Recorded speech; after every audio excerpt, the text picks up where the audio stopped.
Play means a lot, and our getting together as we have been has always meant a great deal to myself. So thank you all. Thank you both. And are there any questions, suggestions, hypotheses, or corners we need to round up? Last time we ended with gun bring, and then you said goodnight, as I recall. Oh, robotic cotton. Well, Seth, sorry.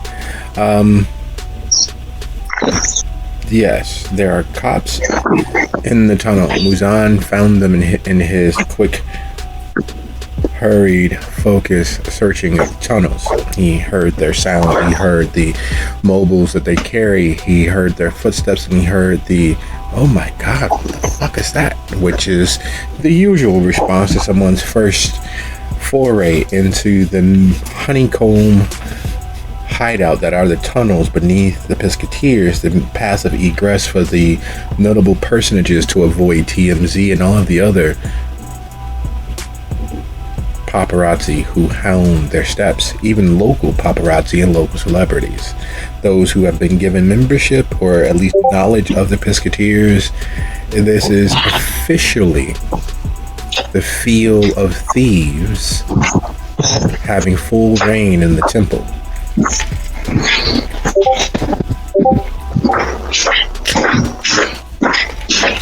Or archaeologists, the catacombs, and all of that good stuff. But either way, the feeling is exactly the same. So, knowing we're just playing with our fucking toys.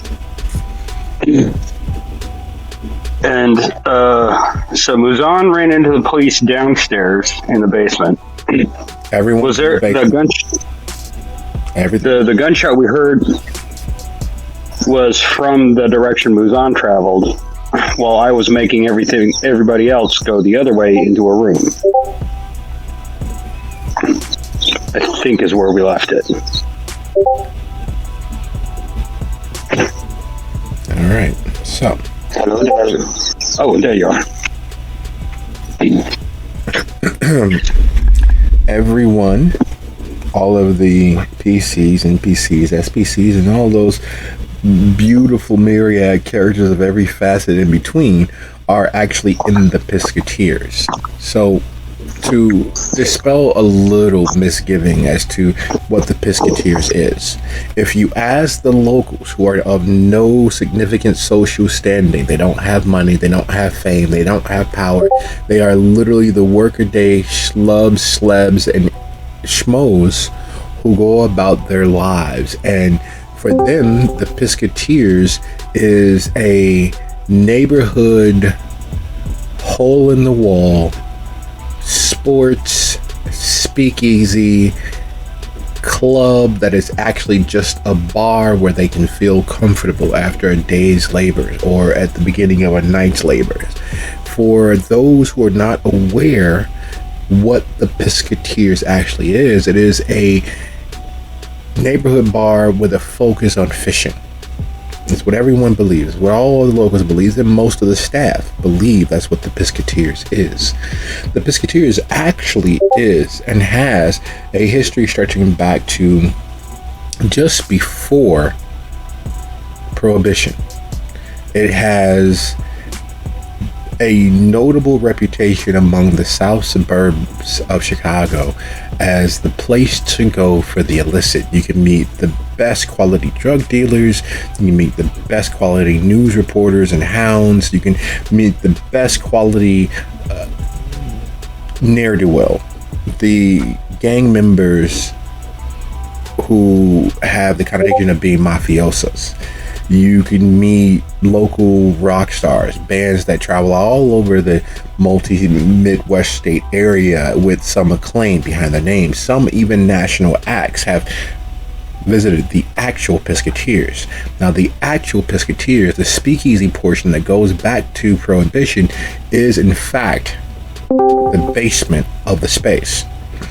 It has such a history and has such a long reign through several hands of notable toreador along the way that there are tunnels and paths of egress that stretch 2, 3, the longest one stretching literally a half a mile, tunnels that head into this honeycomb of overlapping dead ends, blind turns to keep everyone disoriented.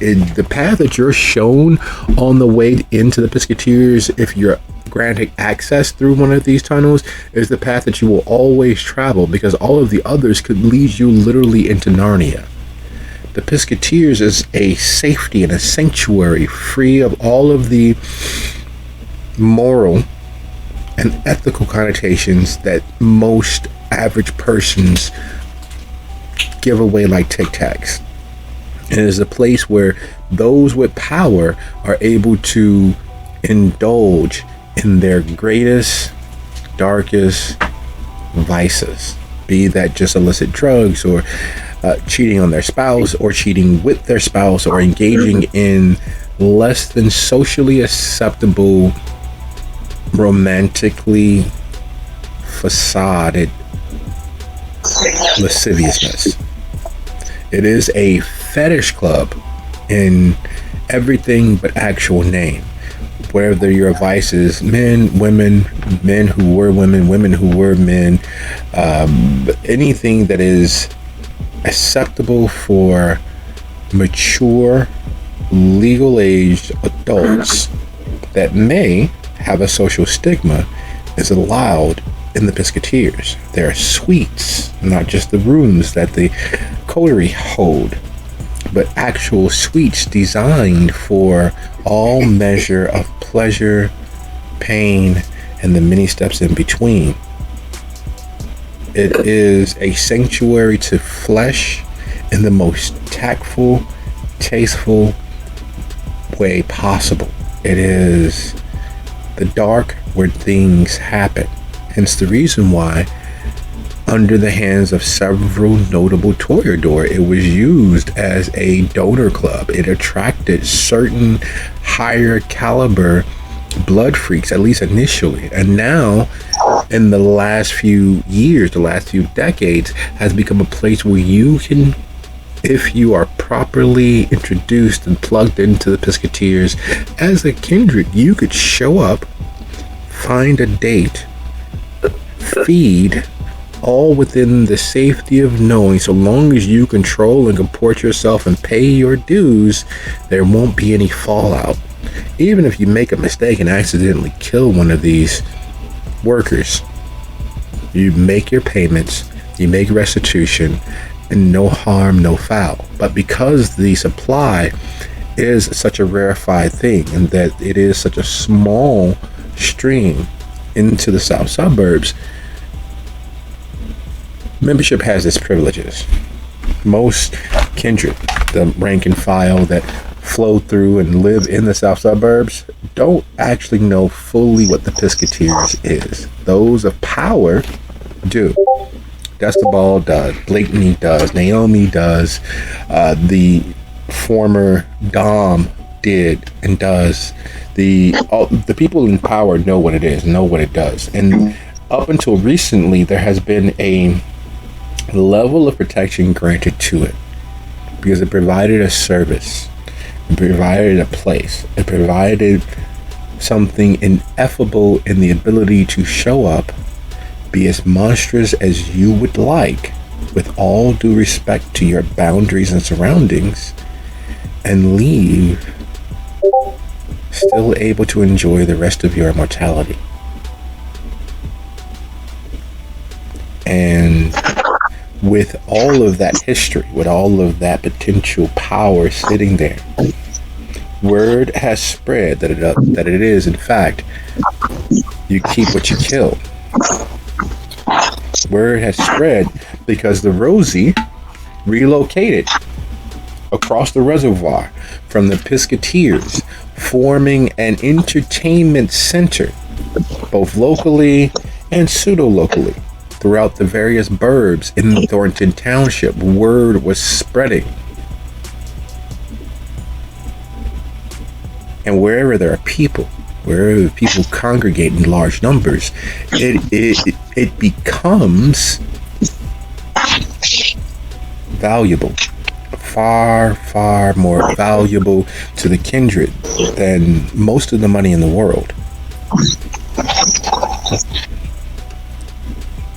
And Decibel, as ranking leader of the Thornton Township, has unofficially, you keep what you kill.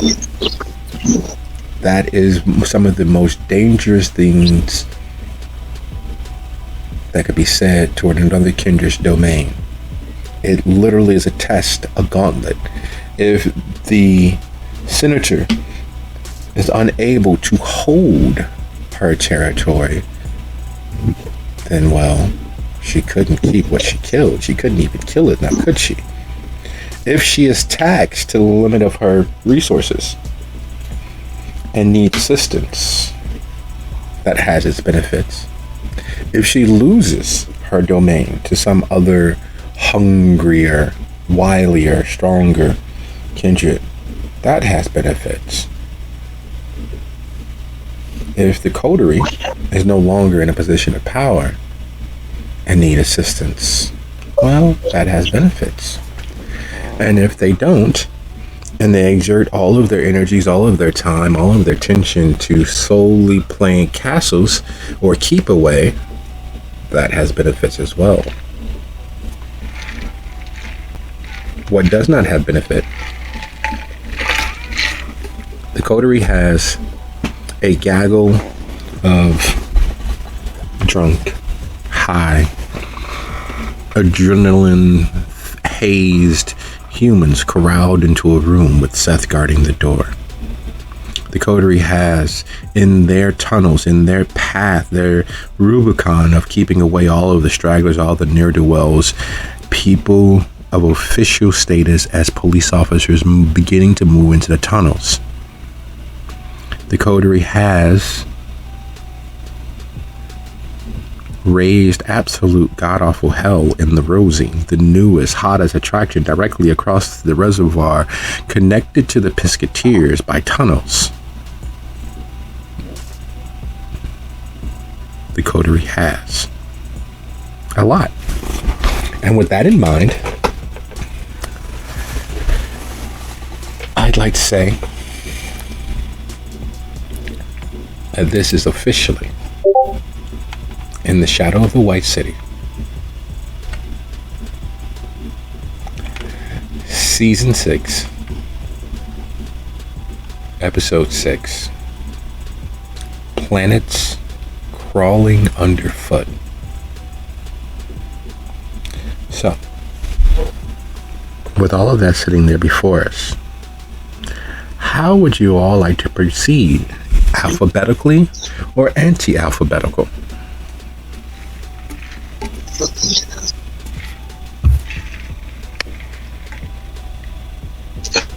I'm always going to vote alphabetical.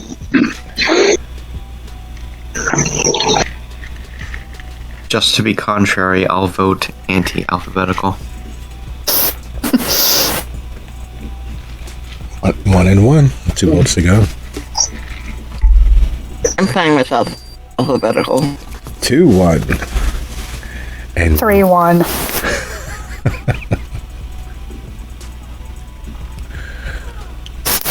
Muzan will always be the devil's advocate of this coterie.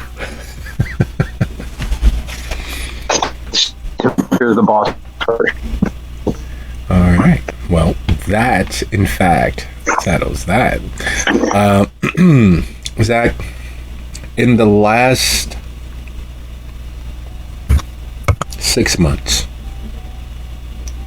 you have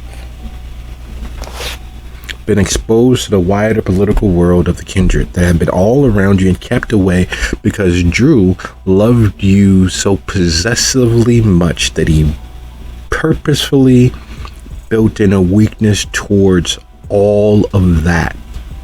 The truth of the Toreador were kept from you.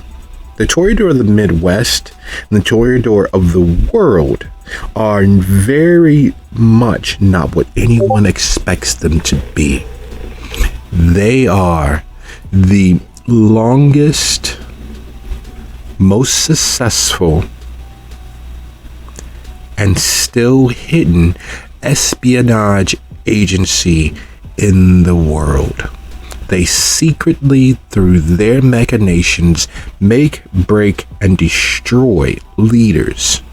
They make, break, and create social trends that the kind lap up and follow. They exploit the just me social zeitgeist that we exist in. All of the cameras turned towards yourself. Everyone taking their 15 minutes of fame 30 seconds at a time. They manipulate, manage, and maintain the ebb and flow of power with soft words, beautiful songs, wild parties, and nothing that anyone can definitively prove. An invisible hand guiding the staunchy, rigid Ventru, leading the La Sombra down the path of their choice, maintaining a wall, keeping those very, very duplicitous Tremere in their own towers, managing to utilize the information gleaned, stolen, and borrowed from the Nosferatu all around the world, while properly incensing the gangrel to willingly fight, die, and kill for what they believe is the loves of their lives. And Drew kept all of that rich history, all of that power from Zach. Having that band-aid ripped off his eyes was a moment that sent him spiraling into one chaotic moment after the next. The easiest thing, of course, always being to self-immolate or self-harm to find an escape. Yet through it all, Zach has managed to find a core of steel, a iron solid center that has kept them in this version of their immortality. Not bemoaning the fact of how much local clout and potentially regional clout and power they could have absorbed by using the Rosie to its fullest. Information, social engineering, hooks and talons spread throughout the world, or at least their world, all down the drain because of Drew's tutelage. In that, finding their stronger, better, firmer self, there have been multiple incidents where their bravery has flagged. The fear has taken a hold of their heart. But in almost perfect balance to those moments that they castigate themselves over not being enough, not being faster, not being stronger, not being more of what they expect from others, they have risen to the level of heroism, putting their body and their immortality on the line. And once more, as chaos reigns, as the more viscerally physical members of the coterie run towards danger, Zach finds a thread of heroism, no matter how selfish may be the inciting factor, but wraps his arms around their two guests, guiding them as far from danger as he can, keeping his body between him and all of the hullabaloo, rigmarole, and row that is raised. There's nothing like gunshots in the club to cause chaos. There's nothing like the snarling growls of Frost to even have Zach's own cold, dead blood chill in his veins even more. So with the girls in tow, having run towards what they believe is safety, what is Zach prepared to do?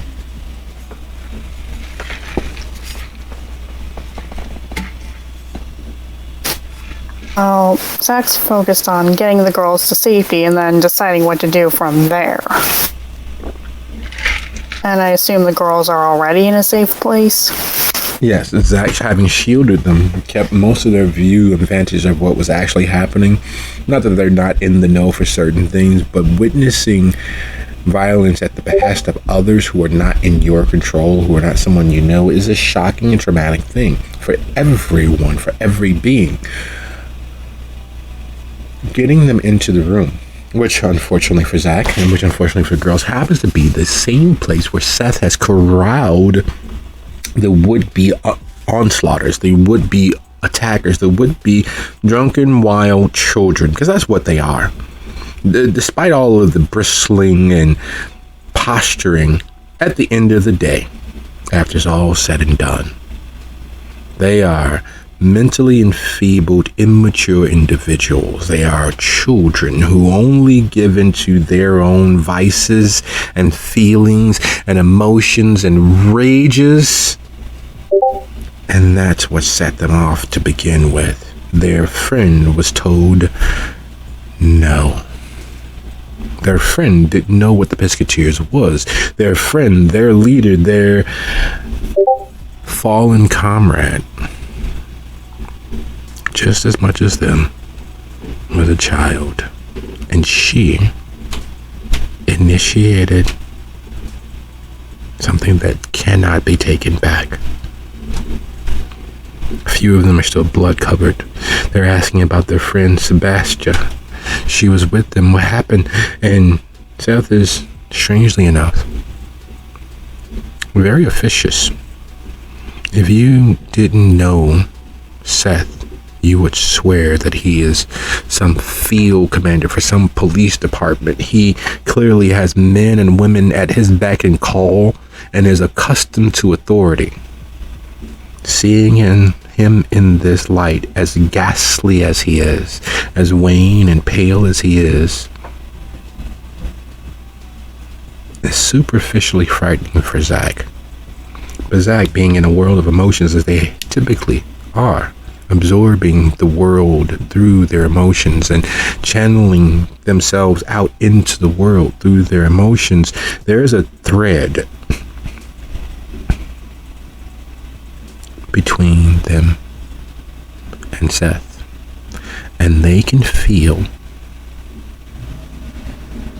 they know the deep rivers of faith and love and hope for better while planning for the worst. They feel all of the non-existent warmth in his body. They can feel the heat of him literally trying to decide what will be best for him, the coterie, and how they will all survive this. You're not sure who the Irish accented woman is that it keeps popping into his head. You know that he has strong, resounding feelings for her that refuse to die, even though he has once already, and maybe twice before the night is over.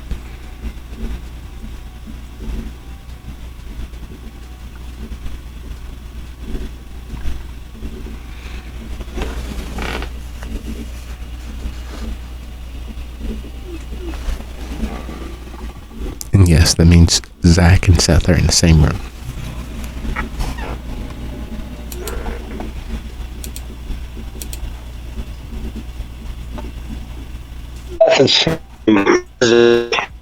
Just those two, right?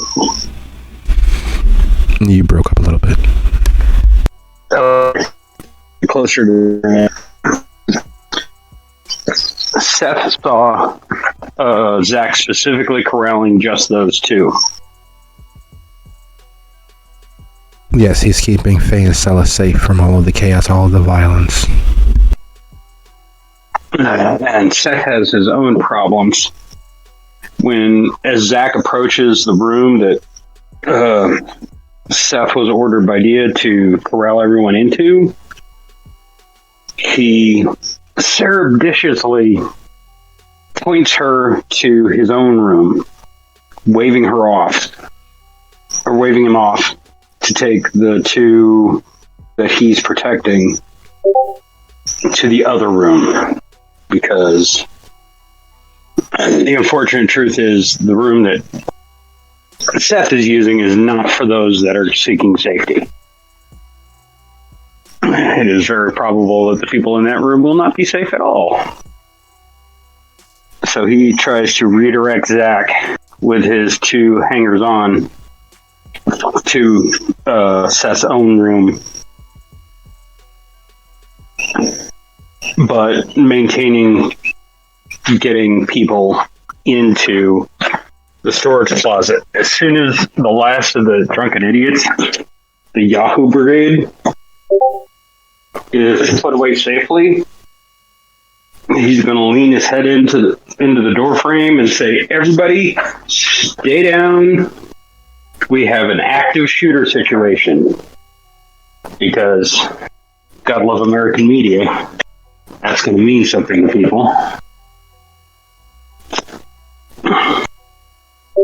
And closes the door on them.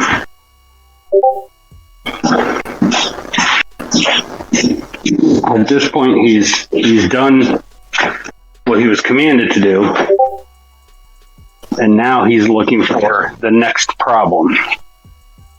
Muzan is downstairs. You are all on the same level.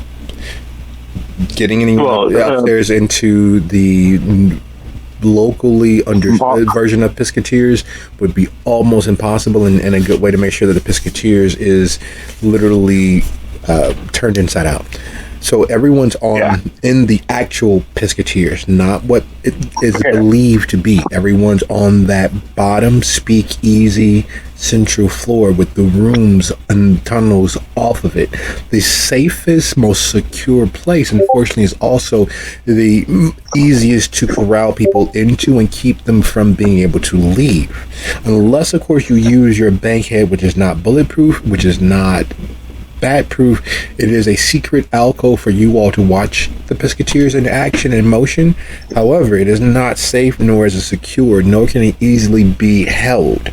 The safest, most secure room for prisoners, VIPs, is in fact where you are. The room at the back north, which is just to the, if you're facing your little bankhead behind the two-way mirrors, to the right of that, behind that bar, far enough from the stairs that no one can easily get to it and you can see anyone coming down, is where you have your prisoners, which is where Zach quite tactically was aiming to get Faye and Stella. Now, being waved off from that, from Seth, what is it you're going to do, Zach? Okay, so where is Zach now being directed to? Seth's room? Mm-hmm. In that case, that's where Zach is now moving.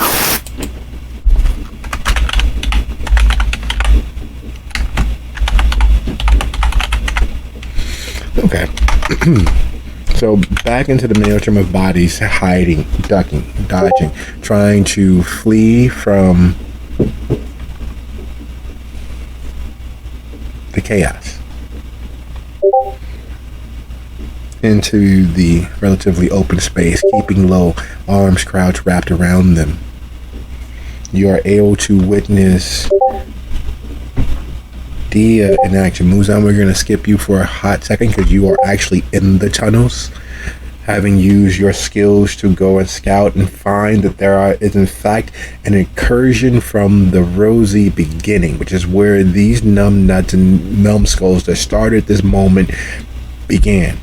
Somehow at the Rosy, just so that you all are aware, earlier that evening there were several incidents of expressing the supernatural. There were fangs, there was blood, there was death, and that got everyone there riled up. And as the police and fire department and EMTs rushed to the scene, people fled, which is how they found the tunnels. And while you all took the above ground route to not lead anyone into the tunnels, there was significant amount of time for them to, out of desperation and the adrenaline and everything else, make it into the tunnels. If they had done so by themselves, things would have been drastically and graphically different. But with all the time in the world, they were not alone. They were not the only ones fleeing as far from the police as they possibly could.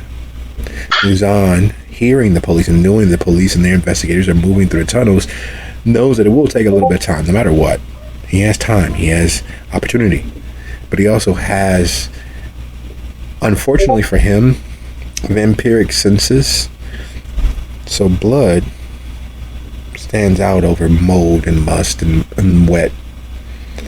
Blood calls to him like a siren song, and he is aware that there are other living things, humans, and their approximations in the tunnels. There are other sacrilegious blasphemers in the halls of the holy. And with that on your mind, with Zach catching Dia in full-throated Dia action, the chaos has been mostly corralled. At least the problem insiders of the chaos have been mostly corralled. Your staff members are doing their best to appease the crowd, but gunshots don't go away. The sound is over. The snarling, visceral viciousness is over. But emotions are not so easily swayed. They don't just go away. They slowly ebb. And in that slow ebbing, there is adrenaline, there is dopamine, there is all of the many cocktails of fight and flight coursing through all of these people. What is it that Dia is doing?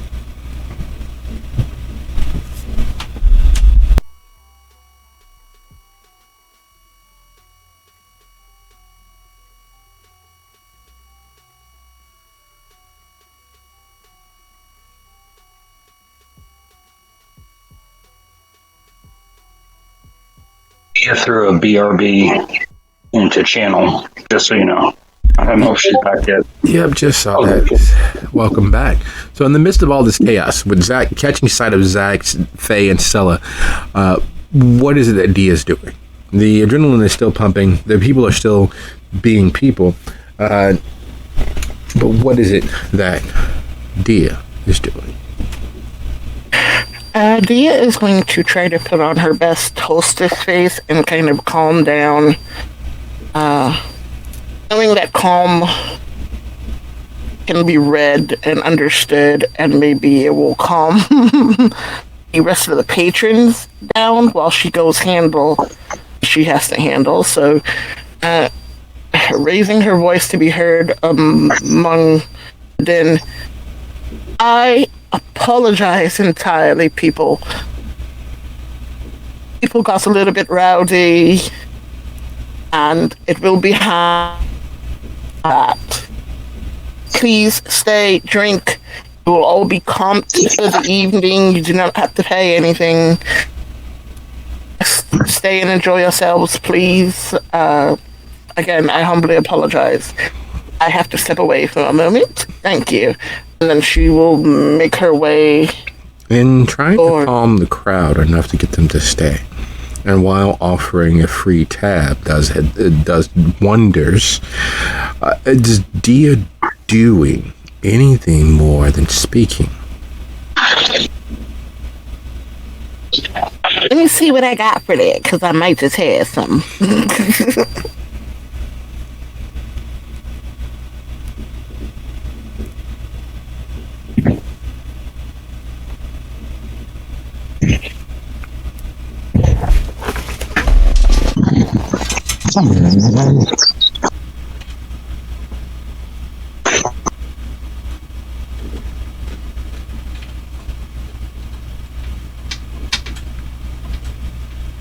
I'll throw up a little off if it help it out, smooth things over. Smooth it. Okay. That's a presence roll, so that's manipulation and presence. 1, 2, 3 for presence. Manipulation is 3.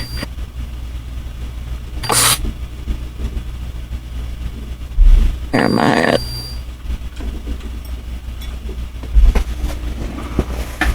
Oh, only 100. That's not bad. Okay.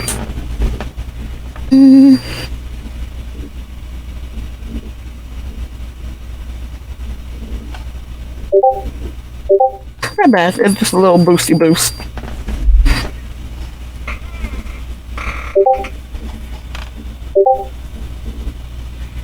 Are you utilizing any willpower? Yeah, sure. Why not? Roll those. Okay, one better. That's fine. And what does that put you for your total willpower? That brings my total willpower spent, or that I still have. How many are remaining out of?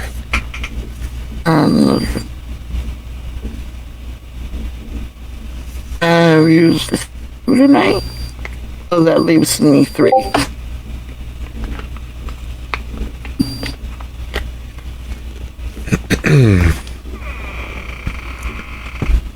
Every blow, because that's what it is. One chaotic moment following some other instigating factor. From the spirits beyond trying to stick their nose into your day-to-day, to the forces of nature that exist around you and crave and covet what you have, whether you care about it or not, whether you take hours and hours and focus and fixate on all that the coterie has or not. There are others who covet it. There are other kindred, there are other humans, there are just people being people, the worst version of themselves in nearly every opportunity they can manage. And as Dia shoulders yet again another stone on that mountain of stone upon her and the coterie shoulders, she watches as several avaricious faces who were probably more in debt than they could possibly fathom give in to that greed. A free tab and keep drinking and otherwise all night. Because of the Pisketeers' history, they don't pay celebrities to show up, which is a rarity in this day and age. They do their history. Don't offer tabs just to have people appear. Their prices are not for the faint of heart, at least not here in the actual Pisketeers. Yeah, they got $3 Chuck upstairs and all manner of Asti Spumante and several other cheaper alcohols. But here in the actual Pisketeers, this is a place for rarefied taste. This is a place where it would not be a stretch of the imagination to imagine someone literally taking out a loan to pay for their night here. Even amongst the celebrity, local, regional, national, that make appearances here, appearing rich costs more than most people actually have. And many of the local celebrities do everything they can to appear far better off than they are. So it is not a cheap thing. It's not a going out for chicken nuggets sort of evening when going to the Pisketeers. So the opportunity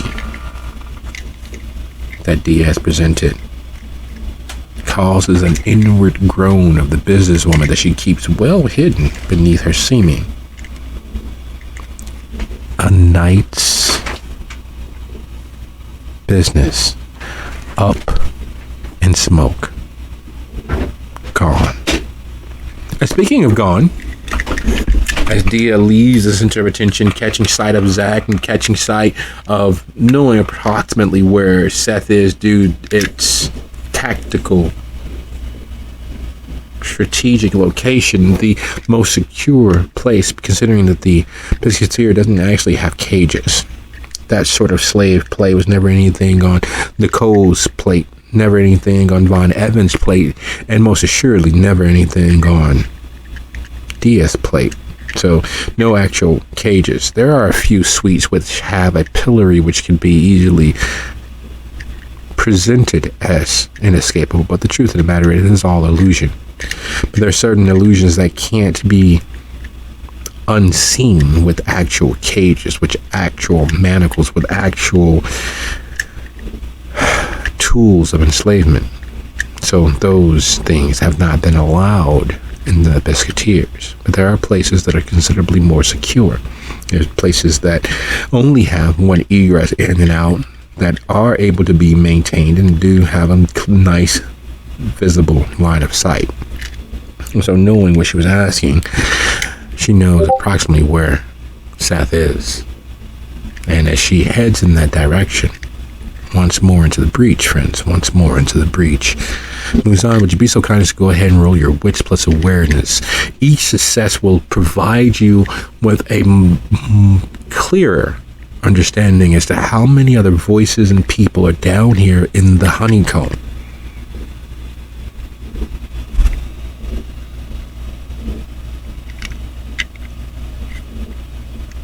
That is 2.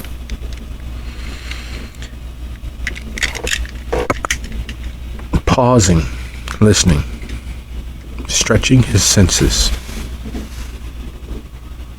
There are a force of officers. You can hear various mobiles going off. There are clearly at least 2 other groups of mortals outside of the police and those officious individuals in uniforms with guns in the honeycomb. Everyone who knows about the Piscateers knows you don't bring strangers, you don't bring untrustworthy individuals, you don't bring someone you can't kick their ass into the Piscateers via the tunnels.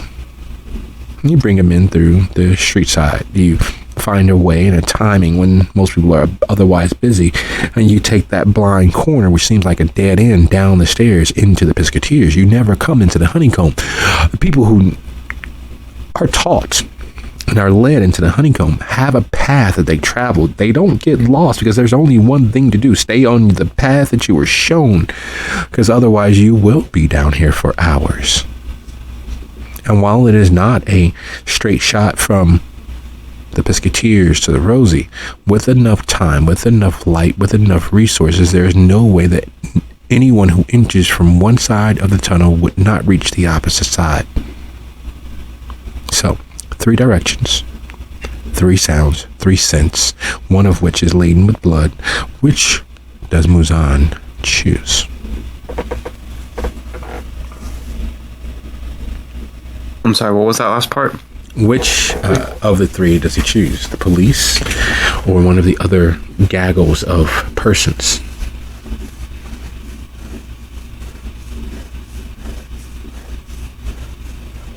Before he decides, to Muzan's knowledge, is there any sort of security system in the tunnels that Muzan is aware of, or some sort of contingency that he can collapse a tunnel?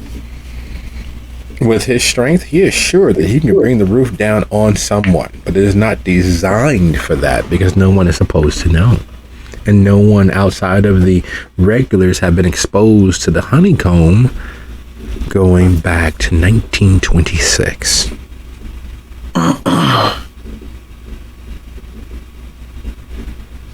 Including most kindred don't know the honeycomb. Most kindred who have been around, well, those who are still living or still in existence, don't know the full scope of the honeycomb. It is its own security system because time works against everyone, including kindred.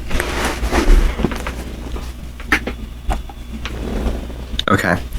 And you also said that Muzan knows one of the pathways is occupied by police, but the others, he doesn't know who's there down there. Yes, he doesn't know who is down there. He knows that one, the furthest to the left, there's a scent of blood. A human is bleeding, or worse. The nearest from the left is filled with the sounds of police. Farthest to the right, which technically would be path 10, is another sound of people lost. Now, the funny thing about the honeycomb is most people expect that there to be echoes and bouncing of sounds. It doesn't work that way. It was designed so that footfalls would generally be silent. The sounds you hear are from people literally not accustomed to the honeycomb, bumping into themselves, bumping into things, cursing under their breath, and otherwise making a nuisance of themselves. Sound doesn't echo. It follows the path of least resistance. So you are fairly sure exactly where they are.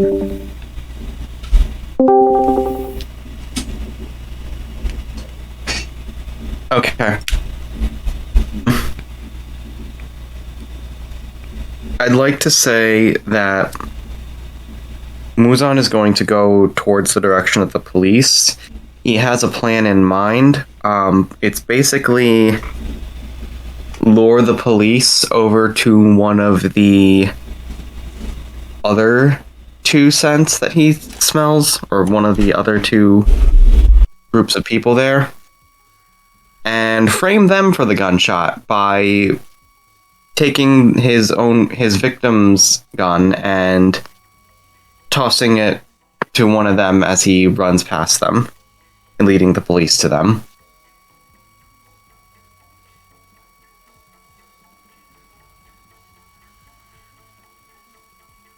The hope being that if Muzan can convince the police that the gunshot came from one of them, they avoid the they avoid the Pisketeers.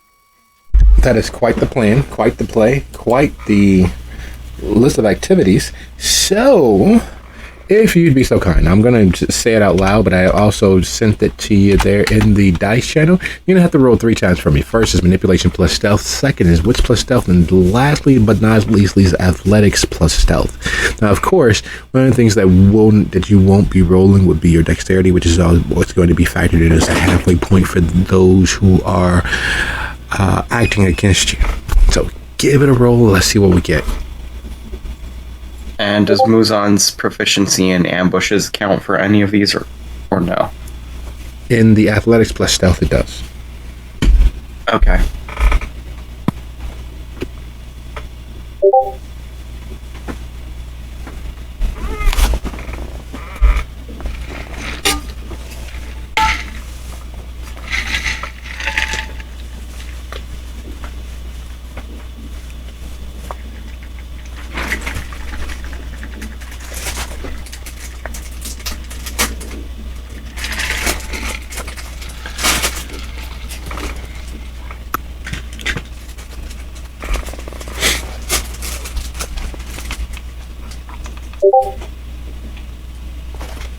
I knew it.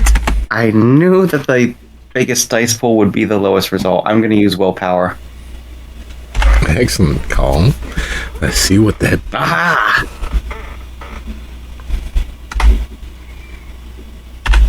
Well, now. That is...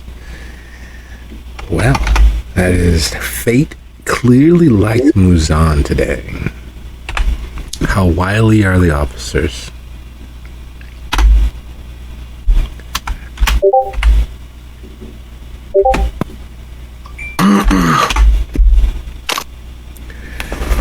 So, in the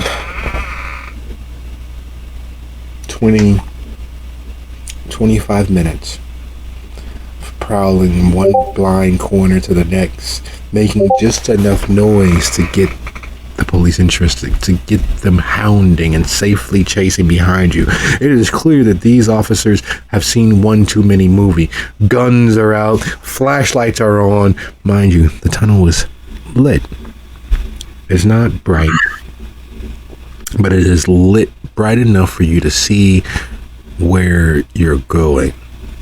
Not much further down the way you're going can you see, but it's designed because it builds an ambiance. It gets the blood flowing. It gets all of that chemical cocktail of the endorphins and the adrenaline, and it gets all of those flowing so that when you make it into the Pisketeers, it is a night that you will never forget, filled with moments that you will never remember.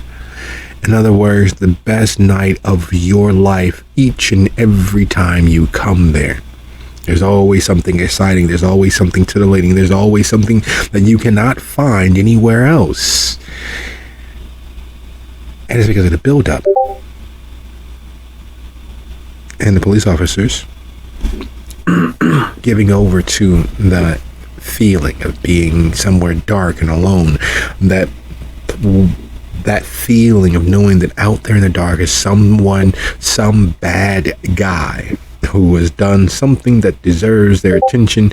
They are able to live out their childhood fantasies of playing cops and robbers. They are able to live out their action movie fantasies of being the other guys. They are able to live out their YouTube rehash of 21 Jump Street with Richard Grieco and Johnny Depp and Tom DeLuise and Peter DeLuise and all of that whole mythos of the honorable above reproach cop doing what is necessary to protect the public, to get those stupid smack dealers off the street, to be yelled at by their desk sergeant, and Muzan plays them like a fiddle.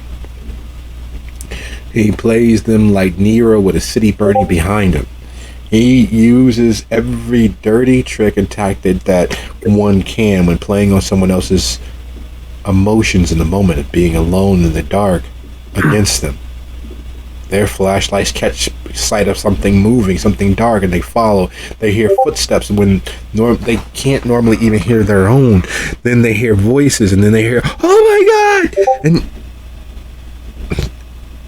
rush in a direction. They rush, gun drawn, heavy breathing, the intent to do harm and violence and protection of the public at large. And they find a throuple who'd met another couple and had gone to a music venue, one of the hottest, newest places in Dalton.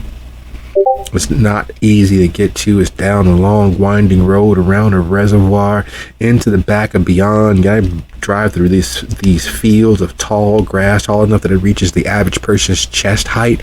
And there, in the middle of nowhere, at the end of this road, across this reservoir, is a bastion to good old-fashioned actual music. There was a band and everything, and then even with everything that happened tonight, all the craziness, they found this cool, out of the way path. And he didn't know where it was going to lead, but luckily, Faustina carries a flashlight in her purse all the time, so they getting away from all the trauma, the sirens, the flashing lights, the police, because ACAB and all that, and they find this tunnel, and then out of nowhere, Josh is hit with this lump of metal. Dead smack in the chest, and his old high school glory days of being on the football team come back. So as it hits his chest, he of course cradles it, catching whatever it is, this heavy piece of, oh God, it's a gun. And as they look up from the gun, the cold blue steeled snub-nosed 38 that is old enough that it could be one of their young grandfathers, they see 4 officers, guns and flashlights out, sweating and streaked with dirt and dust from somewhere, and they know that there will never be a night like this ever again. This is a before and after. They had lives before this moment. They were upwardly mobile before this moment. They were free and had never had the feeling of handcuffs against their wrist before this moment. Not even in play. That's what silk ties are for, after all. After this moment, they'll know what it's like.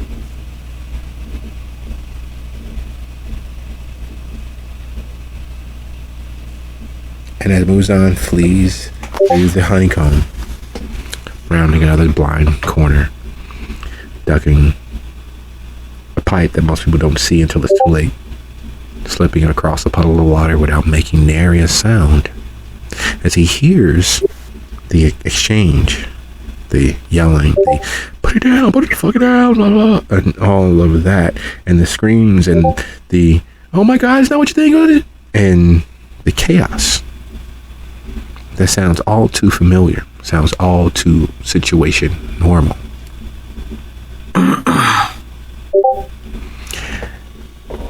Knowing that he is successfully, in the doing, damned a few lives in the service of his coterie, in the protection of Dia, Seth, Frost, and Zach. Where does that place him?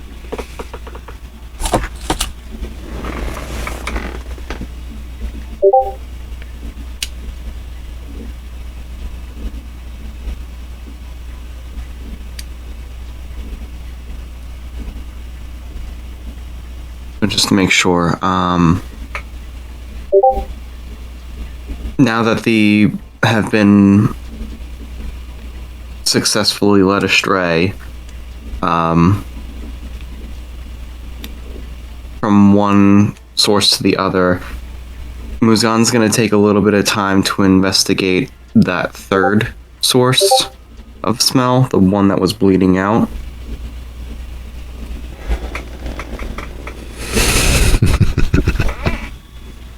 Because he wasn't expecting so many people down there. And just for his own paranoia, he wants to make sure it's not something that's gonna come back to bite them later. Oh, everything bites back these days. So heading off into the dark, Muzan is a man on a mission. He is a kindred with a plan that has actually gone off without a hitch. And speaking of going off without a hitch, having corralled so many people that are destined to die in the long night that has already taken place, having sent Zach on their way, Seth stands sentry, stands watch, having corralled them, and you can hear them beginning to fight amongst themselves, the arguing, the "this is all your fault," the so forth and so on, the raised emotions of panic. There's a part of him, part that he doesn't ever address. There's a part of him that knows that all it would take is going in there, taking their cell phones,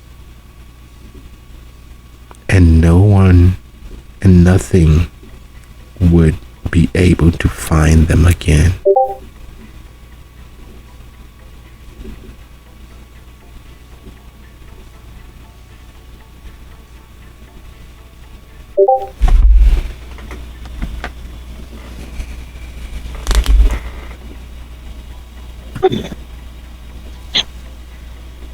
Seth is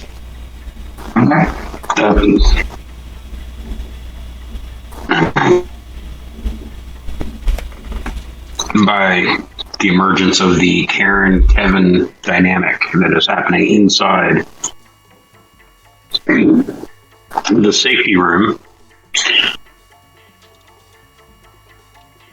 And he's trying really hard to control himself.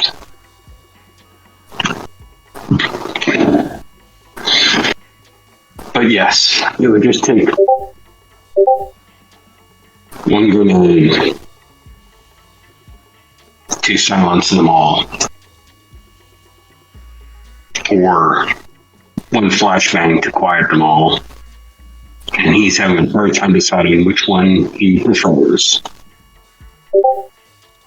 He was a sergeant in the army, he was a detective in the police force. And he decides at this moment that maybe those are the skills he needs to employ. So he leans in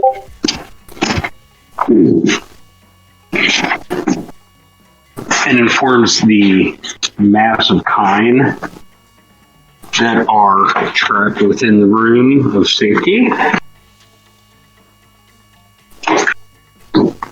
to shut the fuck up.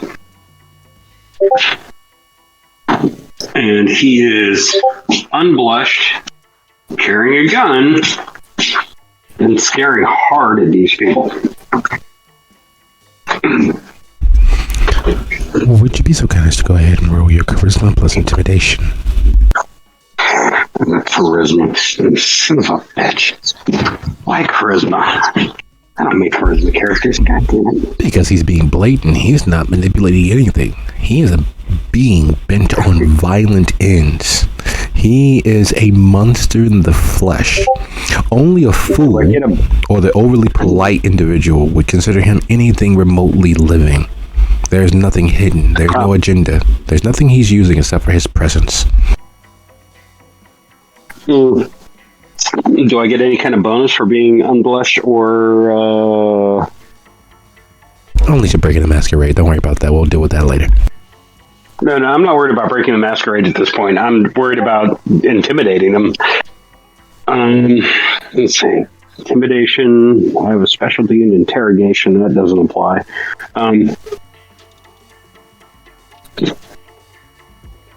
But being heavily armed and unblushed, does that give me any kind of bonus?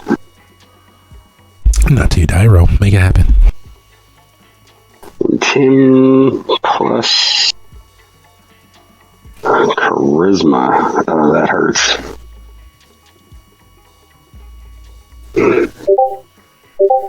Well, we're obviously going to do that. I'll take the hit. At least he fed recently. Fuck.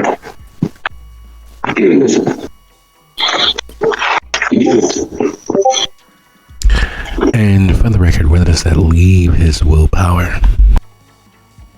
I'm only down 1 so far on willpower. No, I'm down 2 because I used 1 when I beat up the boxer.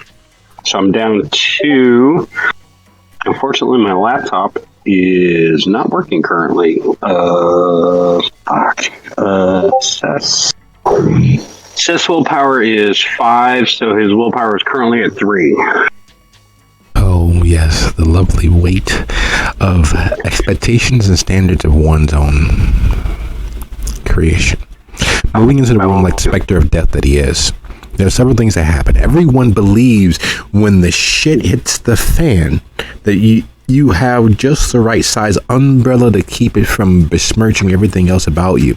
The sad fact of the matter is, as many people believe that they have the internal fortitude, the wherewithal to rise every occasion, to stand on the ground, and to hold and protect those things that matter.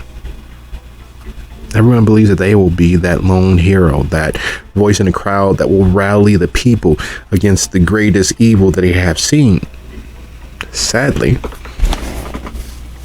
in this case, like most cases such as this, when confronted with the absence of life, when confronted with the reality that you are not that guy, that girl, that avatar of vengeance and protection, when your idea of rallying, you reach for something hard and you find yourself grabbing the nearest pillow, comes bearing down on you, staring into the face of Seth, unblushed, mouth still stained, redder than anything else on his being, gun bare in hand.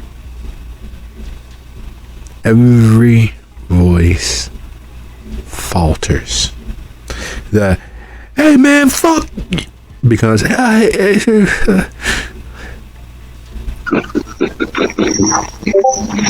the eyes.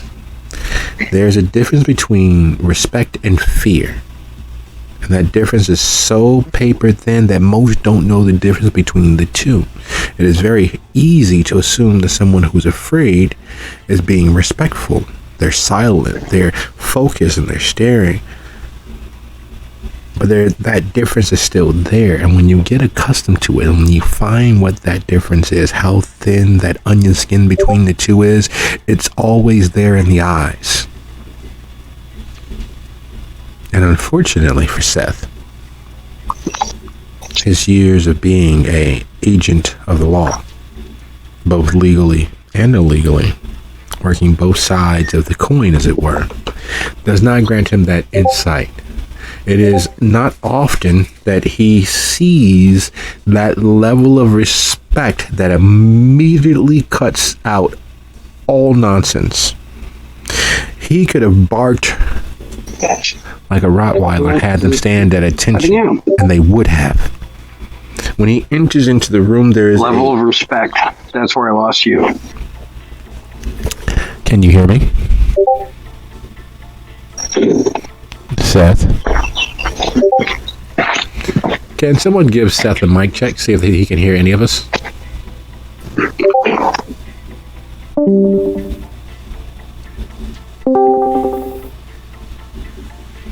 Can anyone hear me? I can hear you. Can you I hear can me? hear you. Lost you at level of respect. The level of respect that he sees when he walks into that room is something that makes his heart pitter-patter. It has not been there in years. All of his time as a gumshoe has left him on the lesser end of the respect spectrum. His right-hand position as Dia's loyal retainer has gained him some measure of that amongst the kindred community. However, it is still not the same as these people snapping immediately to attention, ceasing all of their prattling, and focusing on his every minute action.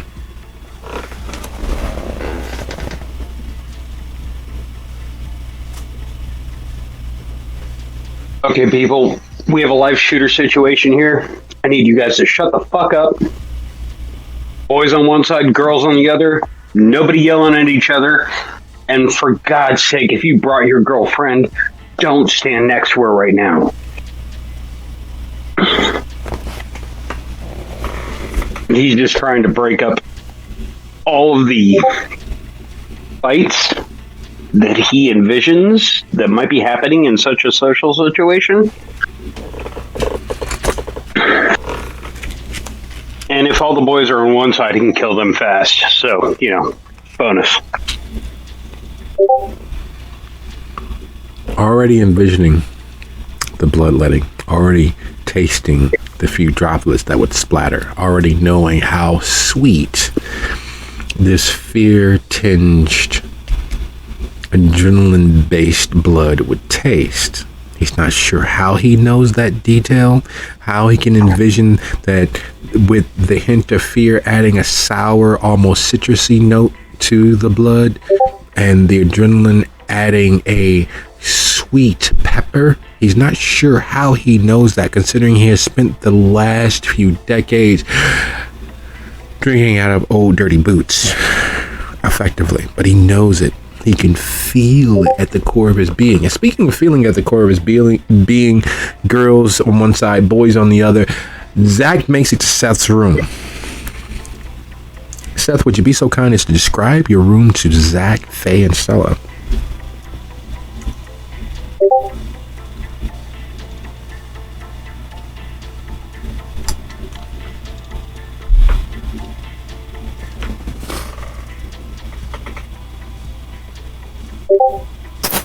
Seth, did we lose you again?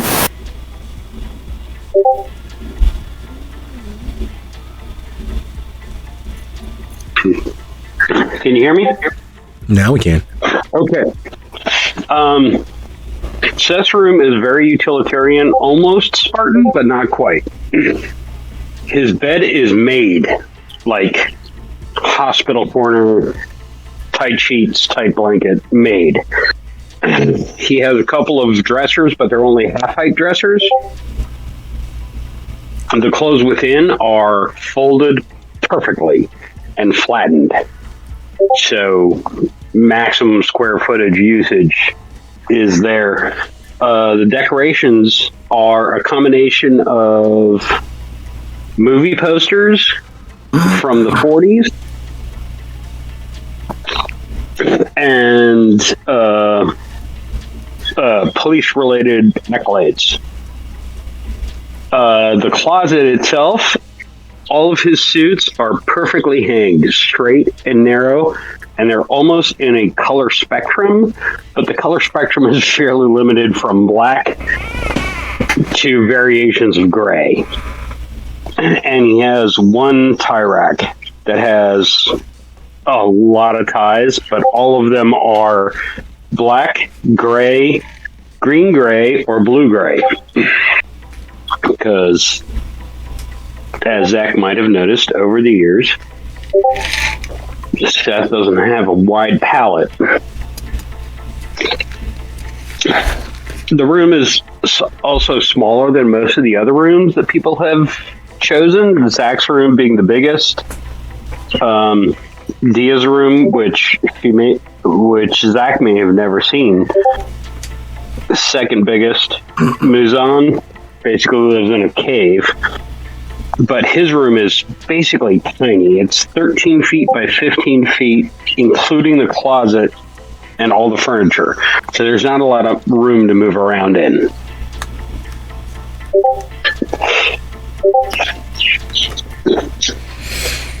Also, there is a shotgun mounted on the wall.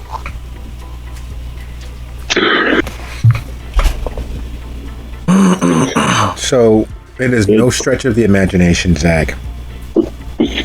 There is no other way to say it. There is no other way to envision it. When the chips were down, when there were lives on the line, Seth sends you back to the closet.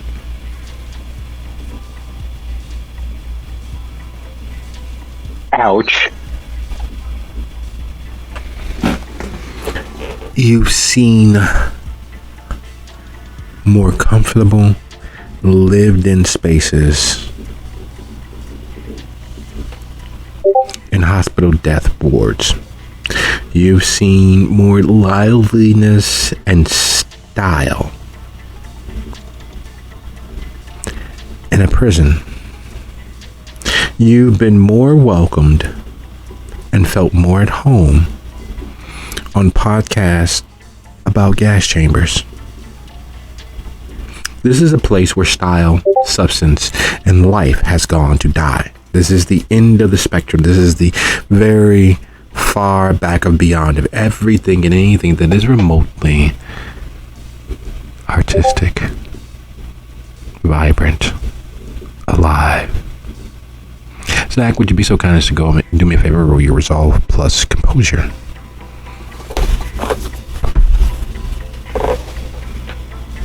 I apologize, Zach. I did not fully bring you. No, I know it wasn't on purpose, but Seth, you did send a Toreador to a closet with nothing in it except for a drab. Yeah, Seth is red and black. Okay, and Zach satisfied himself accidentally, right? His hunger would be at 0? Yes, it would be.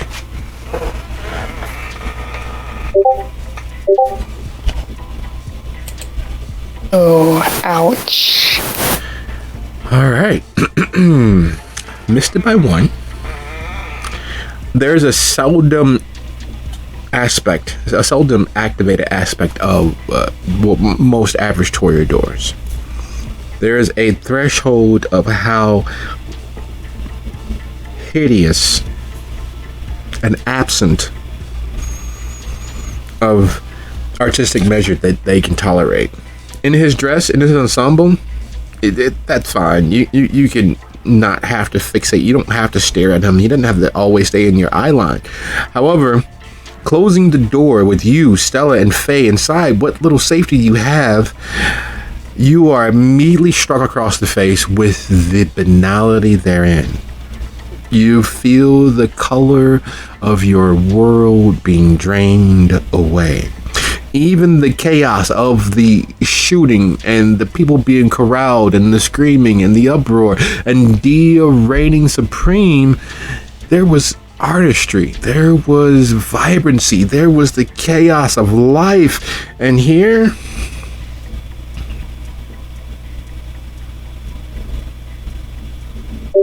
is the absence of that. There's not even enough space to get far enough away to gain some semblance of clarity. There's not anything except for the pressing down of the chaos outside, the risk to your guests, the risk to you, and knowing that your coterie is out there somewhere in that maelstrom being, well, can't possibly be worse than what you're being assaulted with here.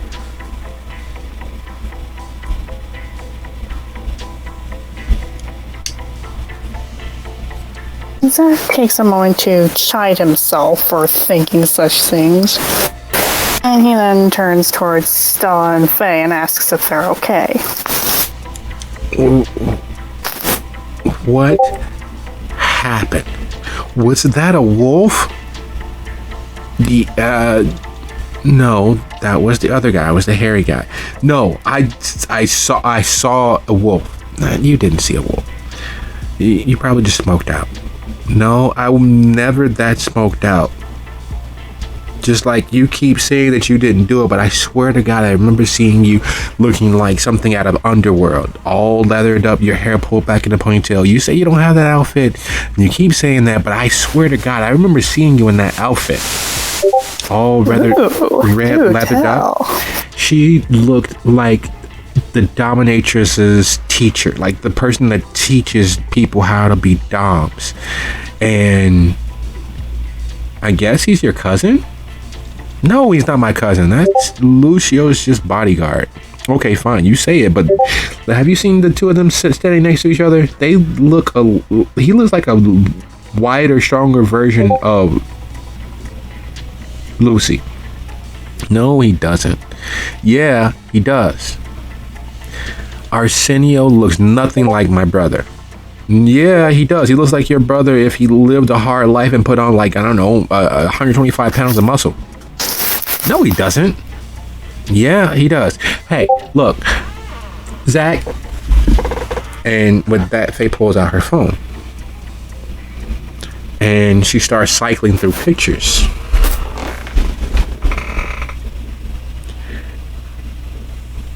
And in her cycling through pictures, as she's trying to go back far enough to get a picture of that she's taken with Lucio,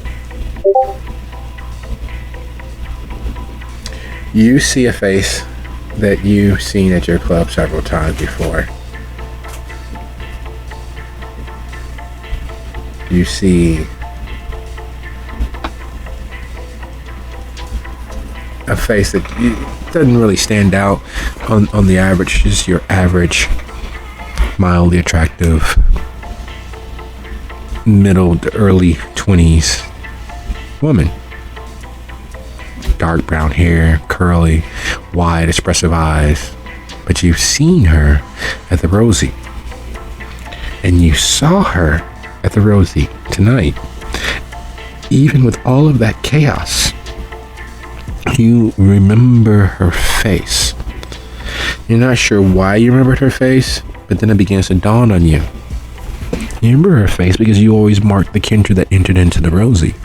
You kept track of them because you didn't want anyone causing trouble in your building, on your premises, in your little domain, your little slice of heaven, free of all of the bullshit that the tower has and all the bullshit that the anarchs have. You wanted a place of peace, just music and life and all that came with it. And her face stands out. Her face stood out because you marked her as kindred. You knew she was kindred. You didn't have any conversation with her. She didn't really matter enough for that. She's always quiet. She's always looking through the crowd. She's always looking at that little red and white ribbon she carried with her. But was it really red and white? Or was it just blood that was on there?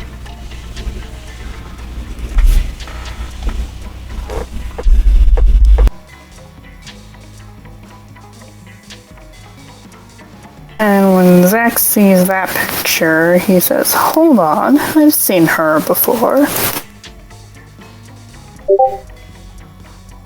Who, her? She was at our apartment the last, right before Lucy made us move. She was with him and the old blonde lady with glasses and the, Hess. Yeah, Miss Green. We still work for her. Well, we're volunteers, Stella. We can call her by her first name. She likes being called by her first name. You know how Lucio's voice changes every time he calls her by her first name. That's different. He's known her longer. They kind of work together. And knowing what we know now, oh yeah, they're both hounds.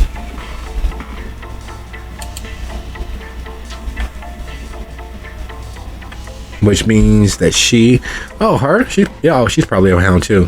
Which means what? Oh, I'm sorry, I may have smoked a little bit more than I thought, but so Zach, we've been talking about this most of the day. She's been trying to get to a point where she's willing to at least call Lucy, but one of the things that she keeps tripping on is the fact that he is this big badass in y'all little world, and he's had all of his friends looking out for us at one point or another, and she doesn't think that that's right. We're not some shrinking violet. We don't need to be protected. Although, you know,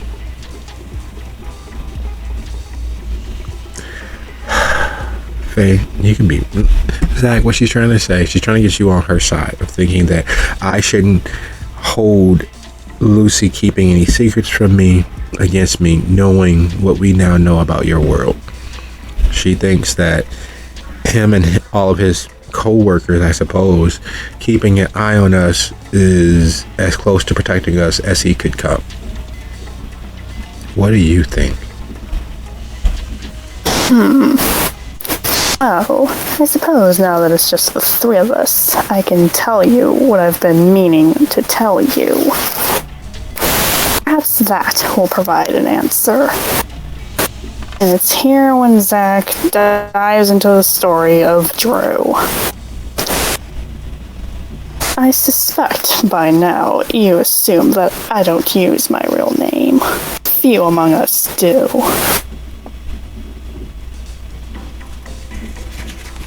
Back when I was still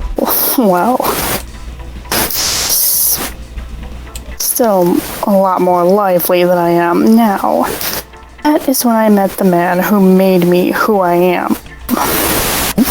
As you see me, his name was Drew. Drew and I immediately formed a connection as soon as we met. And somehow, within a short period of time, he decided he wanted me to be his forever.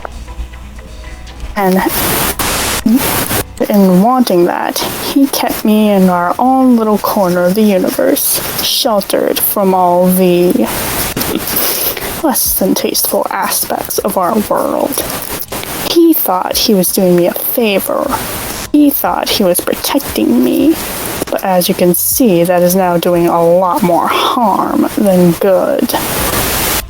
The fact of the matter is, I'm not sure how much of what he told me is true, and how much was just him wanting me to be the mouthpiece of his own beliefs. So, was he really protecting me?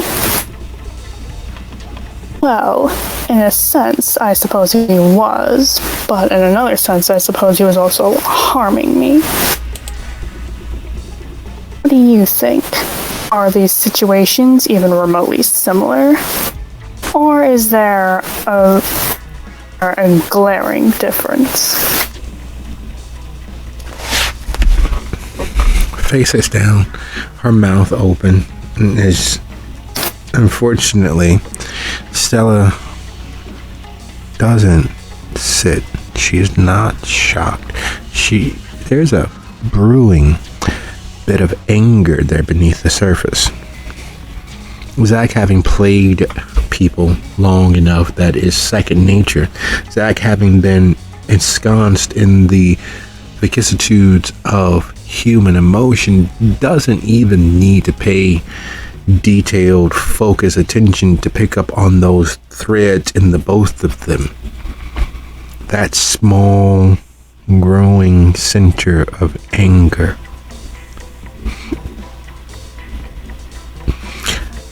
That's nothing like Lucy has been doing for us. He's been keeping us in the dark and lying to us. He didn't kill us. Drew killed you. That's how can you say you love something and you kill it? That is exactly what I find myself asking now. I'm sorry. And she crosses the 1.5 foot space that is your bubble, throws her arms around you and pulls you into her. I'm sorry, Zach. I'm sorry. I'm sorry that happened to you. I'm sorry that happened to Lucy. I'm sorry about all of this. Why did... Oh, God. I'm sorry.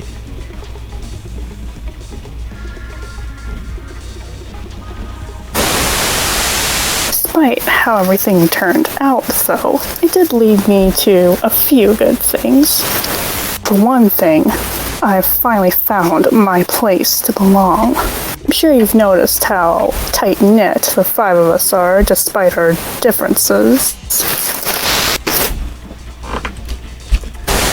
And as you are speaking to Stella, you hear in the corner where Stella or Faye is,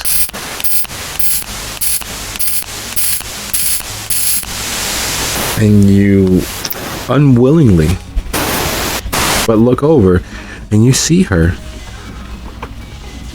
sparking her electric lighter and lighting up. Would you be so kind as to roll your intelligence plus survival?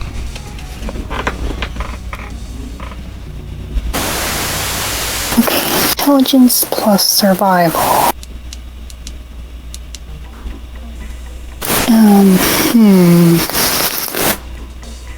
Oh dear.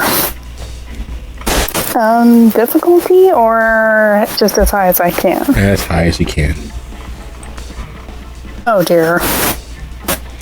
Heat rises, as does smoke, as does everything else that has been combusted.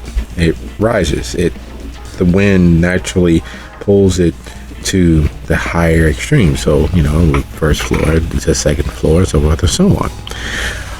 It's not actually the heat rising, but the cold settling. But all the same, smoke is supposed to pull towards the ceiling and towards the vents. As she lights up and is enjoying that hit, you watch as the smoke crawls along the floor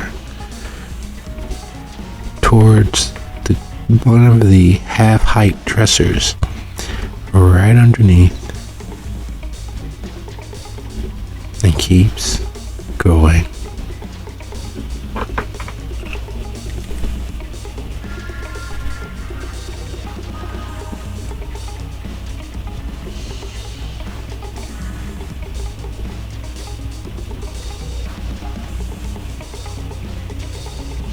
It's here that Zack notices that and kind of does a confused look as he is, what the hell is going on?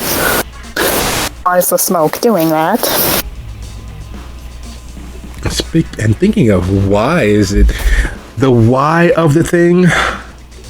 Dia, you get to the secluded, secure space where your victims of opportunity are there to be dispatched at your leisure, with your major domo standing guard at the door. Why is he not at the door?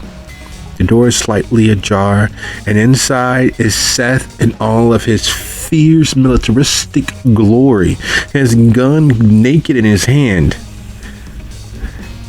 And the gaggle of people standing in stunned, awed silence.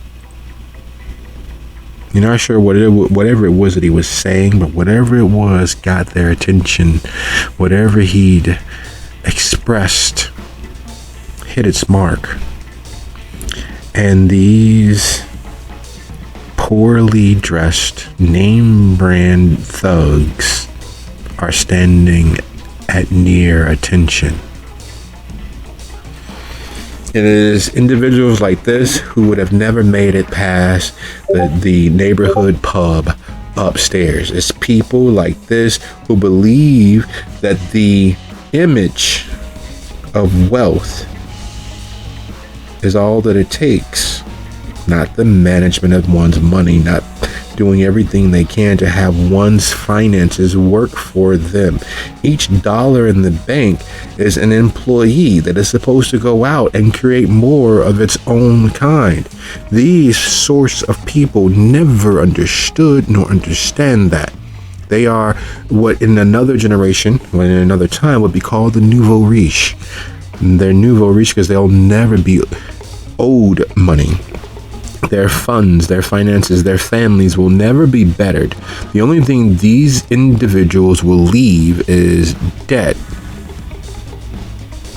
The only mark they will leave on the world will probably be scrubbed off with a sandblasting or a good cleaning.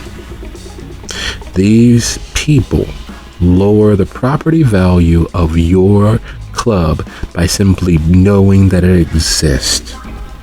They have violated the sanctity of your temple of pleasure by navigating the honeycomb, by leading whoever they led here, by arriving here.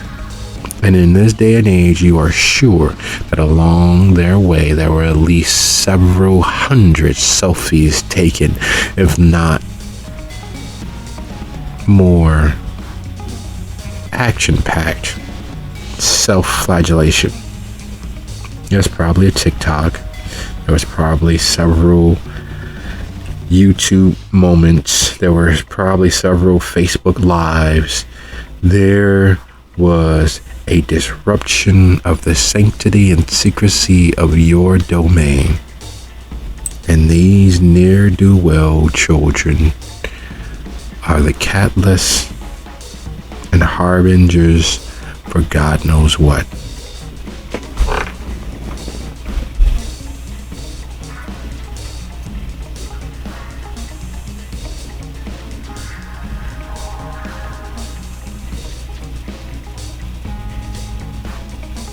So, noticing that the door is partially open, she kind of gently, to not break whatever Seth did, slides around the partially open door and then fully shuts it behind her this time. Looking around, she leans over to Seth. Okay. This is going to have to be as quiet as possible. I think what I wish to do is pick up the ones that could be useful later and make them into stock for the club. Anything else? Oh, she kind of shrugs. disappear. If you get my meaning. No, I take it that you're being quiet when you're saying this. Oh yes, very, very quiet. Like, if they'd have to have like mom hearing, and she's like up near Seth, so like an inch from his ear.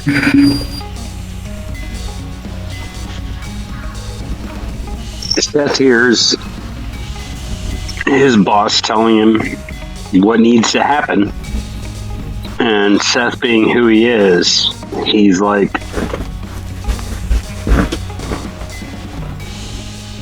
absolutely, you're absolutely sovereign. What you need to have happen is going to happen. These with Zach, or maybe Muzan, and find the ones that could serve you better.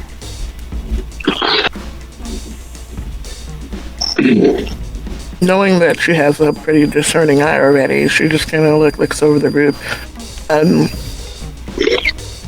then continues her quiet conversation with Seth. First things first, their phones. I need them all. They need to be destroyed. Absolutely. And Seth, in his vampiric glory and heavily armed self, wanders into the room, closes the door behind him, and finds a sack of some kind, and informs the cringing kind that are within this room. Even or odd, by the way. Huh? Even or odd. Oh, definitely odd. I'm going to start on the male side of the room and just be as scary as fuck on that side of the room, hoping it will propagate to the female side of the room. And Seth isn't fucking old, so he knows the difference between a regular watch and a smartwatch. So he's taking those bastards too. What's his tech? Tech level, I think 1 or 2.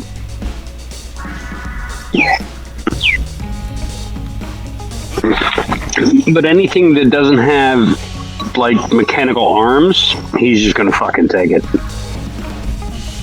He's not going to try to disseminate between a real smartwatch and a bought it on fucking wish.com smartwatch. He's just gonna take everything with an LCD screen and throw it in the bag.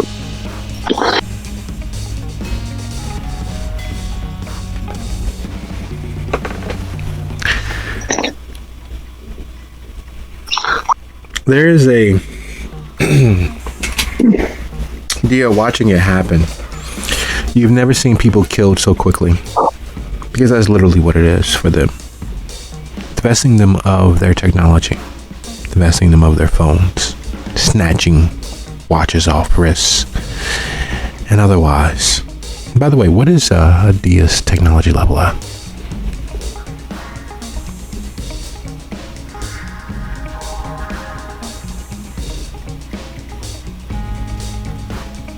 Zero dots.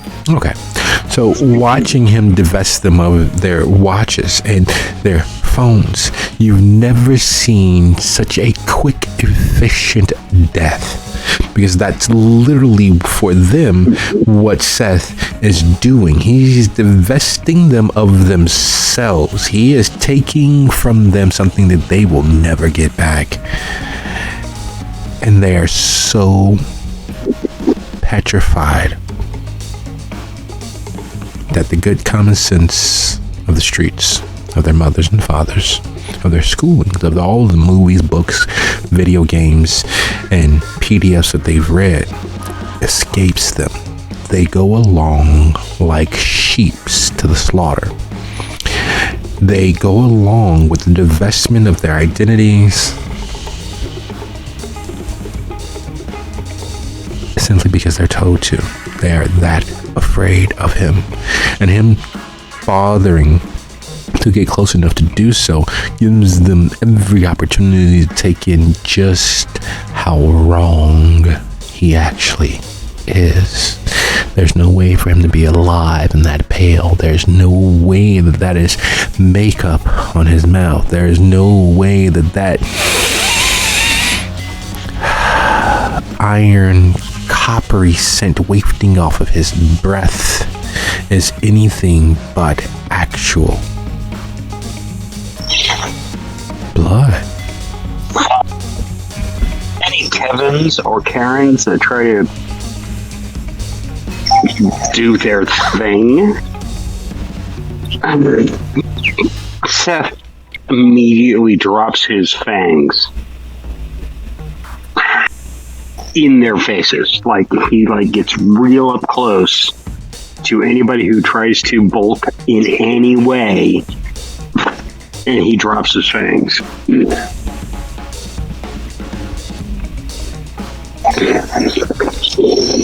Watching him move amongst them, she kind of swallows a smirk because it's almost weird. This whole feeling to her, like to be listened to, feels like, oh my god, yes, this is what I want. And watching him move, this time she kind of like projects so that they can all hear her. Okay, now amongst you, are any of you hurt in any manner? Bleeding, might need medical attention. We would like to get that for you. So please, if you are hurt in any way, step forward to me so I can take you to get help.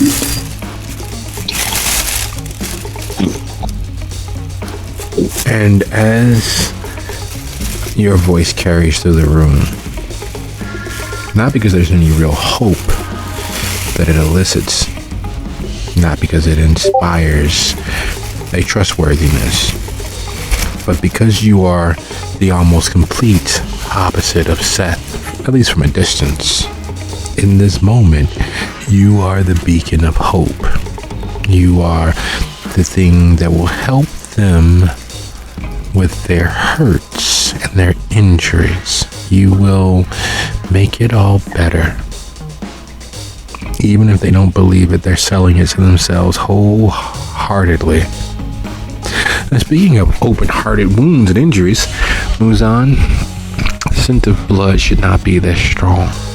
The scent of blood should not have wafted as far as it did. The scent of blood and the voices otherwise should not be.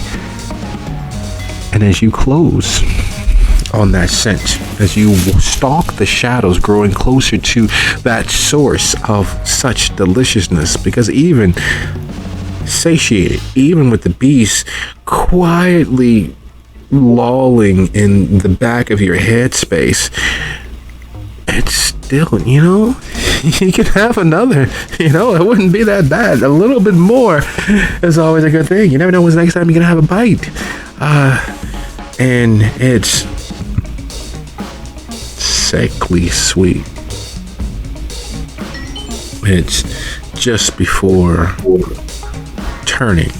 It is someone who's been allowed to, as you get closer to it, someone who has been allowed to leak out for a few minutes or maybe an hour or so. You're not sure, but the timing is about right where it begins to turn, right when it no longer holds that.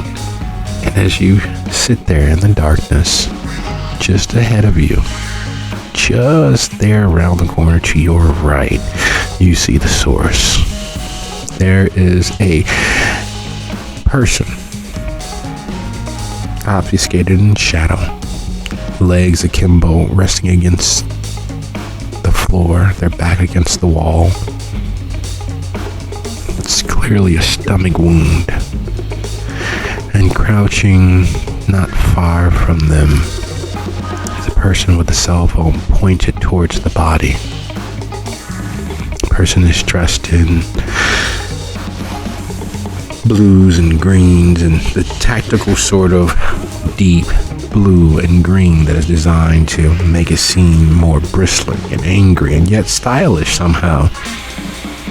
They're dressed in fingerless gloves. They have a balaclava pulled down over their face. Their partner, equally dressed. And you realize where you've seen that blue and that green. They were at fucking Rosie's. The blue easily looking like a jumpsuit in the dark, like the sort of jumpsuit that dancers wear, the hip-hop kids have gotten into. And the little green that they were wearing hidden underneath, it was their vest that they had been wearing this whole entire fucking time. This is more of the same foolishness of people feeling out your coterie's defenses. The same sort of foolishness and greed that only kindred can get to. They are purposefully attempting to draw one or more of you off into the darkness. They're considerably more put together than the others. This is not a random, fuck it, let's find out what happened. This isn't just a typical crew of kindred. This is someone with a plan. This is someone feeling and testing you all. And the body, purposefully gut wounded and left lying to lure you into the dark to investigate, is the trap.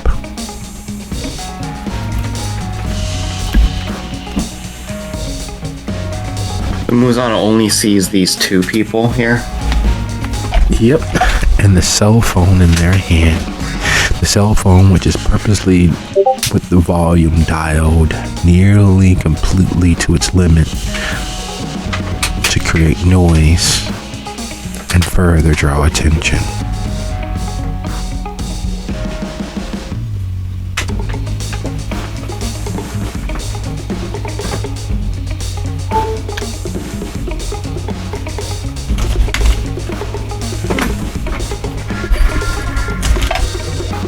Alright, so there's the person on the ground and there's the person with the phone. Was there anyone else in the vicinity? Yeah, their partner standing just over their shoulder. There's something dully metallic in their hands. From this distance, you can clearly see that it's probably a gun. Idiots think that a silencer would actually work, or well, a suppressor would work in these close quarters. Firing a gun out down here is absolutely stupid. And for all of their smarts, they are not as smart as they think.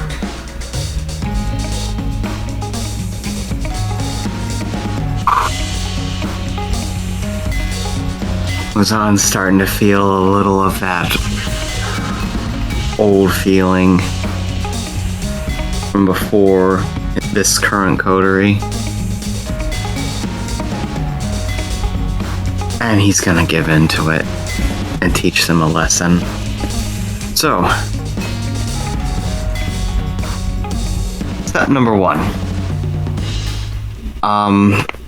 Making sure that he is not seen by them. He's going to turn on the ferro weapons.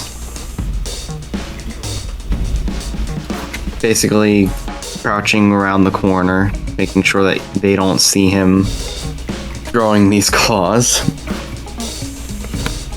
Step number 2 is unseen passage, getting as close to them as possible. So if you allow me, I will go ahead and roll those rouse checks. Fire away.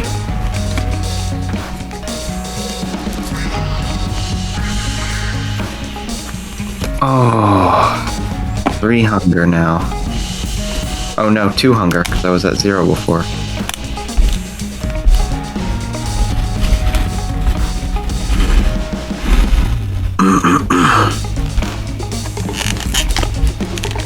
So as oh, go ahead. So as the blood congeals and forms your claws, and as the world forgets you exist temporarily, drawing close enough that you can read what's on the screen. It is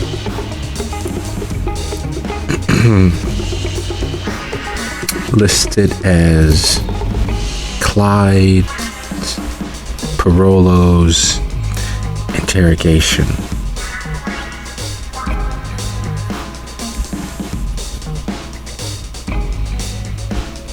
What do you do?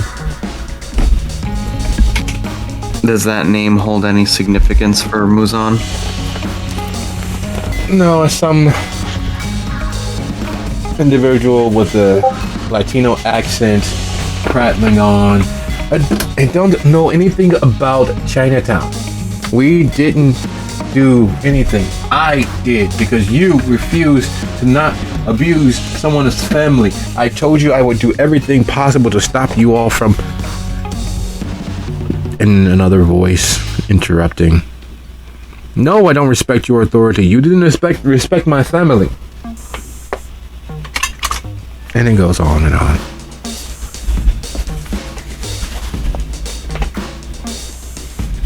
Surprise attack time. Muzan is going to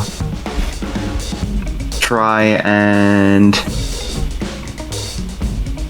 cut off their hands. Well, now. Basically, as they're like looking at the phone, one moment the hand is there, the next slice, it is gone.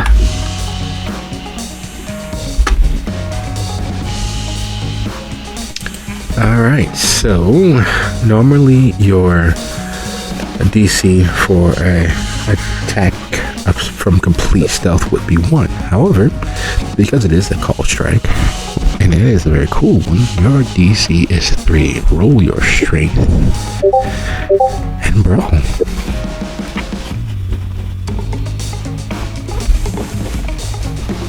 Alright.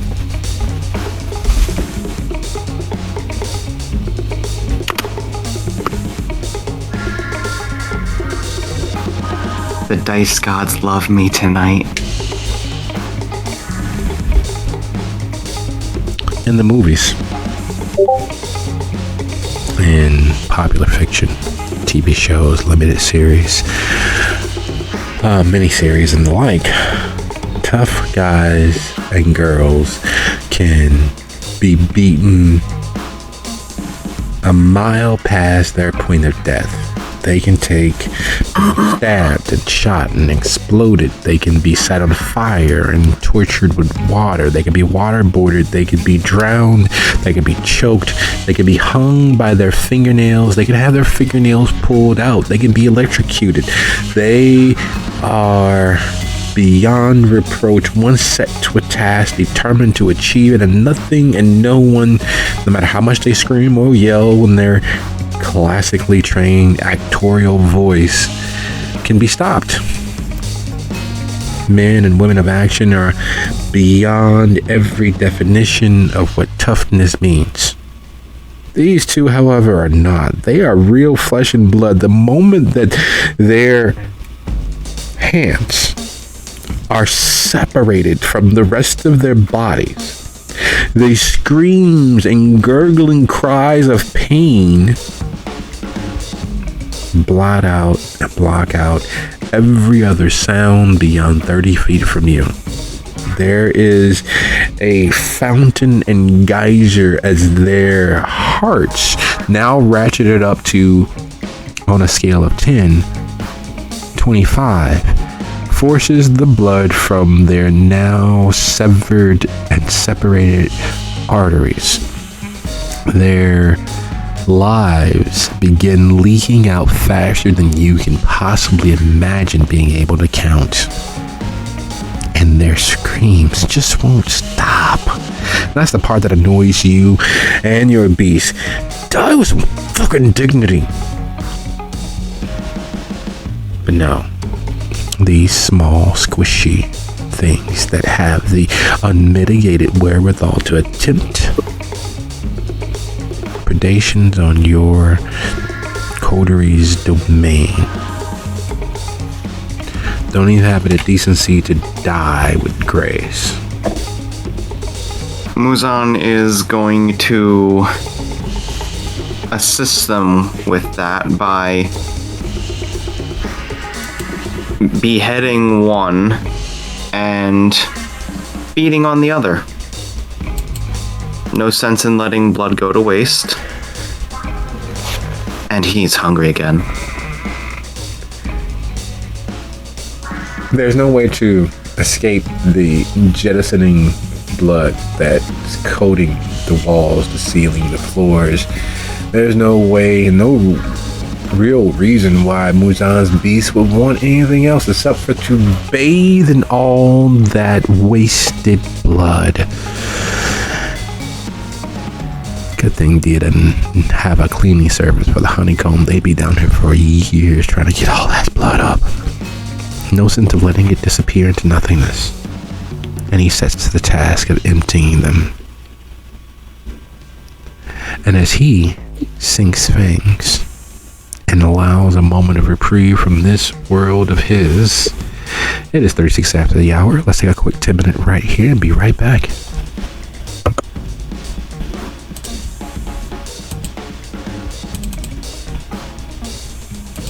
All do.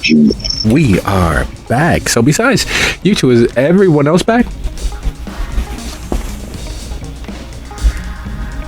I'm here.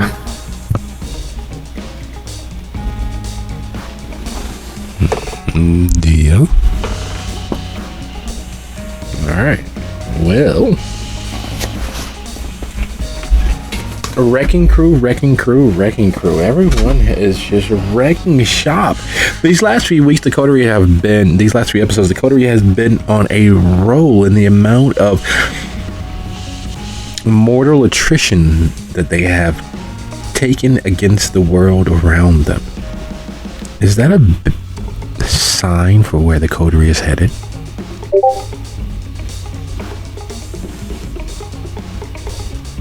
I hate to say it, but probably. Our upbringing would say that no, that's not where Seth wants to go, but with Decibel being an asshat, it might be where we're headed.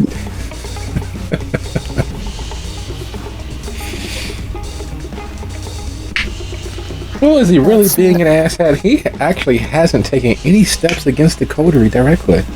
He actually has not taken any steps against the Coterie. He's solidifying. I'm not sure if you all have bothered to check the map in the last few weeks, but he, and if you listen to the one shot with her, has been collecting other domains to the banner of Thornton Township, forcing them to bend their knee.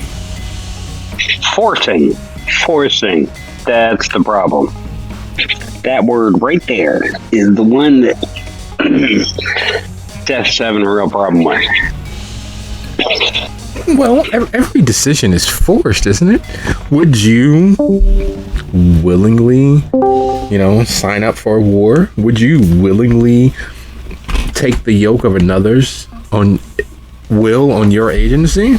There's always a amount of force. Yeah, I have my prince. I mean, Baron. Well, That one literally came down to a fist fight. I have chosen my side, and we have succeeded way more than Decibel has, I think, at this point,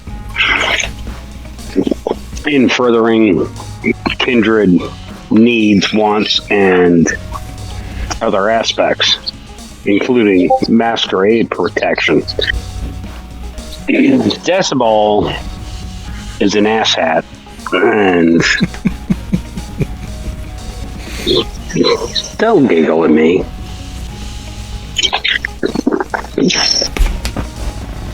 stop being so giggle worthy. Handsome ass hat. What would that look like? Well, let's find out, shall we? As Muzan slaughters his way into protecting the Coterie by ending the lives of these agent provocateurs from someone else's hand. As Zach finds a modicum of balance with their guests, their hostages. I mean, their royal guests, Faye and Stella. And as Dia and Seth decide who of this gaggle of ne'er-do-wells, this lost youth, gets to continue breathing. The night wanes as it always does, time being the thief of forever. Success abounds in a myriad of degrees and in a myriad of ways.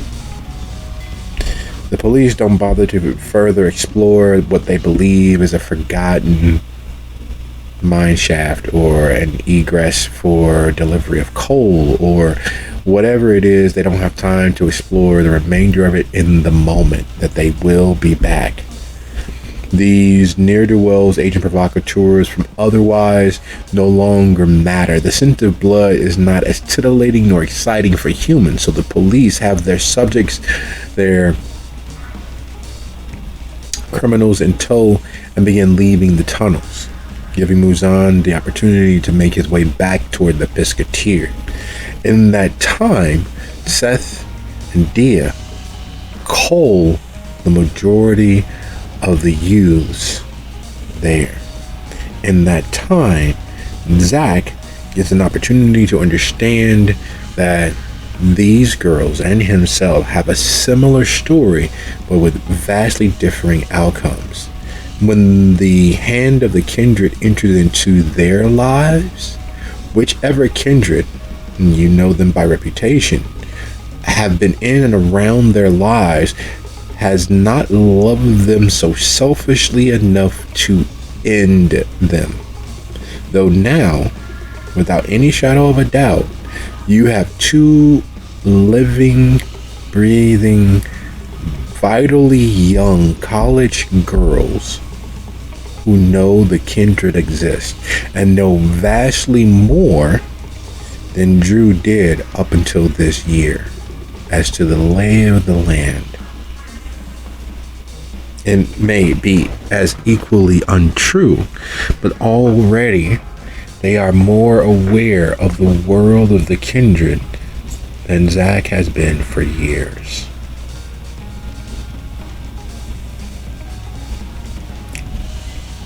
And like always, like magnets, like forces of the world that exist on separate wavelengths but within the same spectrum, you all find yourselves at the end of the night, bloody, beaten, fed, starved, and yet somehow through it all unbowed. You are not kneeling. You are not broken any more than usual. And the Piscateers is heading into its early, wee hours of operation, when the stragglers, which are far more than usual, are hanging on the bar. When the stragglers are 3 sheets beyond the wind, and you all sit at your bankhead behind your two-way mirror, watching the humans while themselves into complete and total forgetfulness. Faye and Stella ensconced in their rooms, and you all with a moment to spare before the sun breaks the horizon line. Is there anything you all would like to discuss? Or will you enjoy the amiable silence that only comes from associating with the dead? I just got a couple questions. Okay, one, did Dia ever find out about the 2 bodies in Zach's room? 2, how many of the people that were left over did we manage to keep? Because she's going to wipe their memory and make them into employees, quote unquote.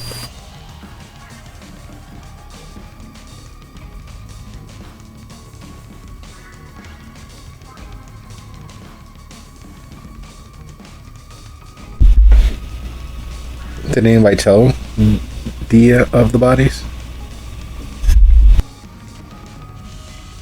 Or, as you all have this moment, is anyone going to? And it's at this point where Zach looks up to Dia from the privacy of their little area and speaks up. In addition to many other things, I may need to clean my room.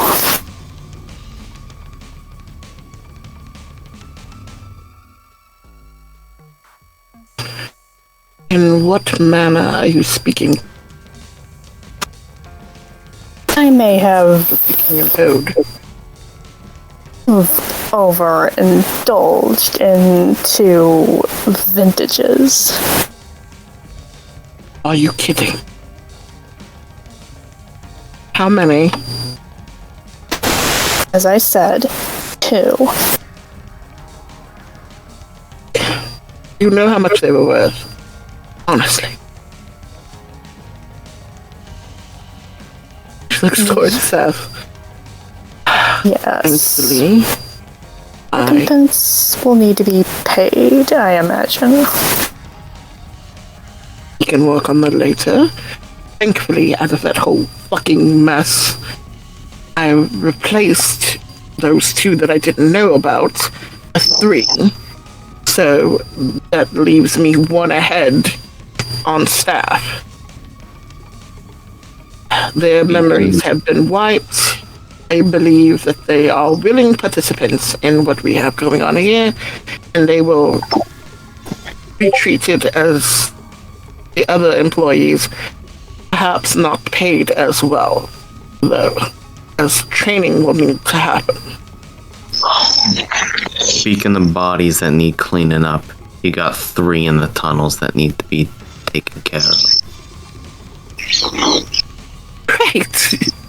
Lovely. More bodies. Hey, I did you a favor, alright? They're all in one spot. It's easy to find. You don't have to go searching for them. Lovely. Just find the big red blood splatter on the wall. The wall, Marvelous. floor, the ceiling, 45 feet from the point of impact. Yeah. That is the next order of business for myself. I would like from now on. Wait a minute. It occurs to me that nobody explained to me how in the absolute fuck this all happened in the first place. How did they get in the tunnels? Good question. And was on turn to the others. How did they get in the tunnels? They got in the tunnels because they're cops. That's what they do. No, I mean the whole of them. The rabble and the cops. How did they get into the tunnels?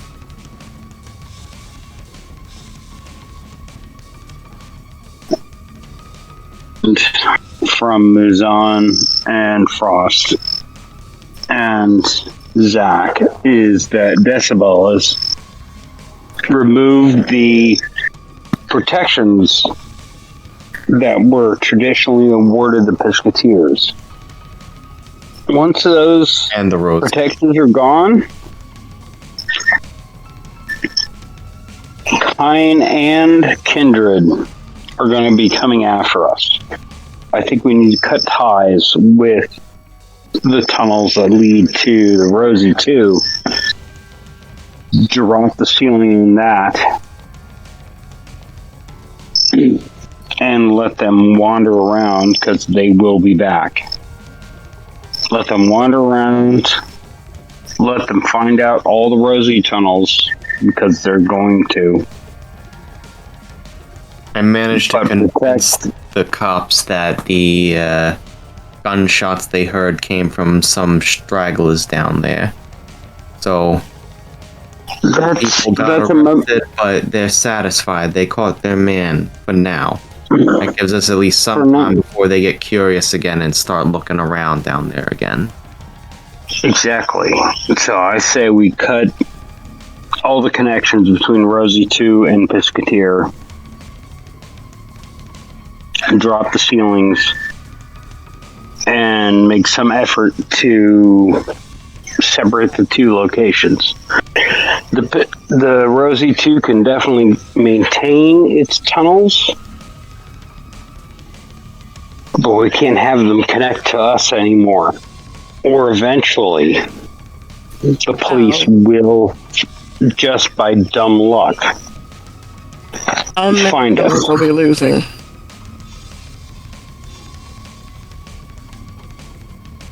Well, I know the one path I was shown, but I mean, honestly, you're probably the best avenue of information on what we're going to lose all out. We drop every tunnel as close to the Rosie 2 side that we can, but honestly, your information is going to be more current than mine. Do you know about how many tunnels that she stands to lose if we're cutting off all access to that specific location?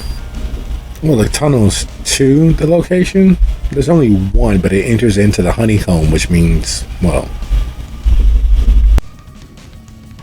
So technically, I could cut just the tunnel to the honeycomb on the Rosie side, and I wouldn't lose anything else. Correct. So as she's thinking about it, actually, just the one from the Rosie to the honeycomb, we demolish that entrance. We get to save the rest of them, and they will not be able to find their way currently back into the honeycomb, which leads to the other ones, which leads to us. So, each of you are demolitions experts, because I know politics and business running and singing, not tearing things down. I mean, I Take could me and probably moves on. knock the ceiling down if you want. That is our best bet in this case. And tomorrow evening, at earliest convenience, we will close that tunnel entrance off, so that the next time anybody enters on that side, all they will find is a solid wall of rock and dirt. Right. Anything. So that solves that somewhat, but then that still leaves the problem of fucking Decibel and his removing his quote-unquote protection from my domain. I mean, actually, who the fuck needs him anyway, but it's more problem than solution in this case. We knew this was coming, basically. What we need to do is shore ourselves up and depend on nobody really but ourselves in this case. Bruce is bargain, so we had to expect this. I know, I did expect this, but I expected him to be a little more direct in his attack, a little less...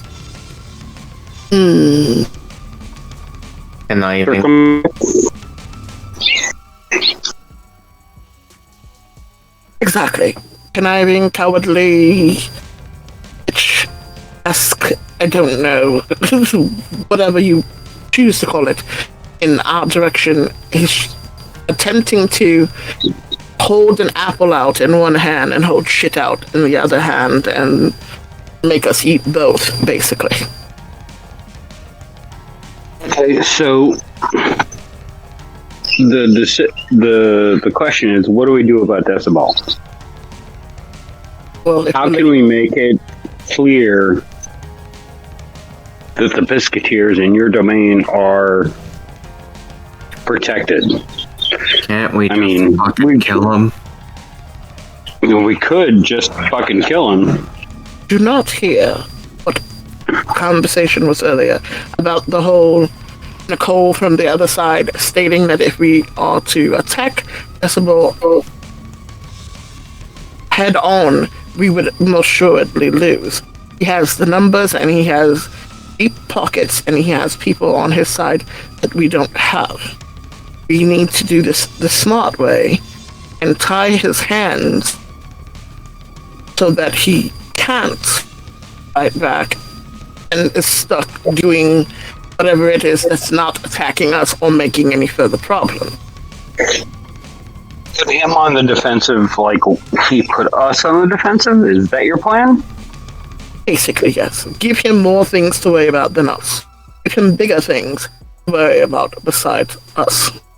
And we have... He's so busy fighting other battles that we are no longer his main target, which is what I mean, tying him to his horde. Have a thought. You tell, please. So you know how me and Dancer are the only Nosses in the city right now? Yes. That occurred to me, yes. What if I told you that in the span of one night I could turn that number from 2 Nosses to around 32 Nosses?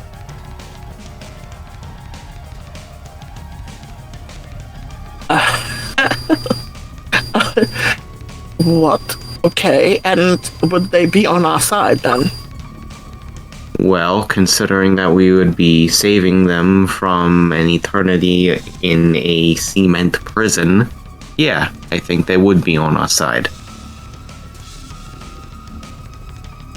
Well then, the more the merrier. I have never personally had a problem. If we want to make a bunch of problems for Decibel to have to deal with and cause him as many headaches as possible, I can't think of a better clan to do it than we sewer rats. So, rats and wolves is what we need, then apparently. Yes, that is. So here's the situation. Dancer told me that somewhere down in Homewood there is a stockpile of captured and torpid Nosferatu that the old Nos in charge put down there to keep the peace, so to speak. Now that they're gone and there's only 2 of us left, I'm thinking maybe it's about time we set them loose and see if we can get some help from them.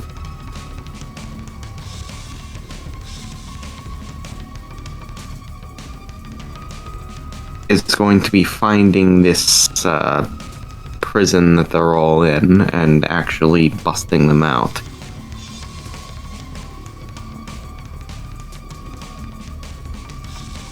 Are there clues left behind as to where that might be, or who would know exactly where they might be? Dancer's the only one that seems to know.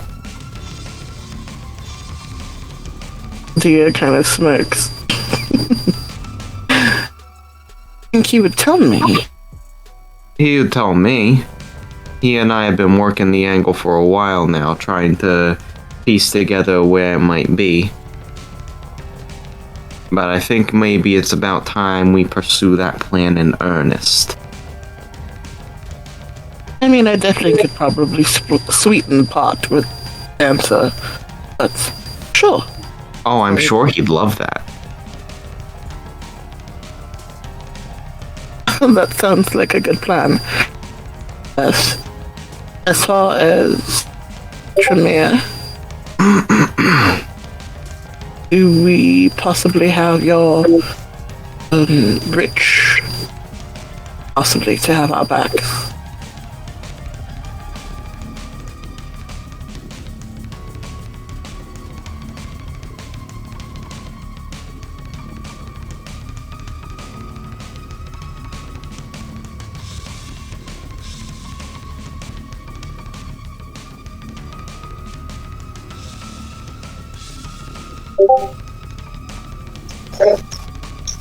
That has been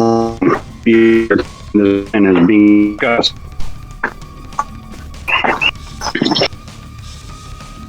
And making plans. Well, didn't you tell me at one point he trusted you to bring me in, quote unquote, on your whatever it is you were working on? Working on is bring the magic in, whether it's mine or my sire's or my regent. All of them would probably be accepting of a furtherance to remove Decibel and possibly even Carbonera. Well, the thing is, I think we need to keep Decibel where he is as a target, basically. A larger target than we are, if, bullet shield, as it were. When somebody were to come in and attack, they would see him as a bigger threat than us and attack him first. So, by leaving him where he is, as long as we tie his hands, it would offer. So the goal is to push him back, not defeat him. Yes. Keep him in a way that, again, he's too busy to come after us, but also there in case we need a bullet shield. We can imagine that the tower out of Chicago would come after anybody they saw as a threat. Yes, if we can make a much bigger threat than we are. If we can make him a big threat, but pull his teeth,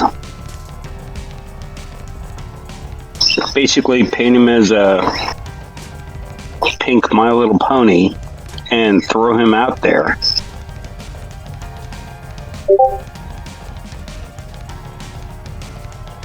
That means going after his cadre.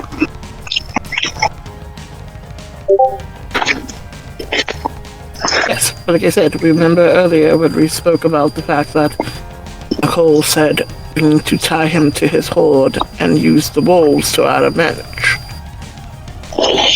So, we have to define the horde.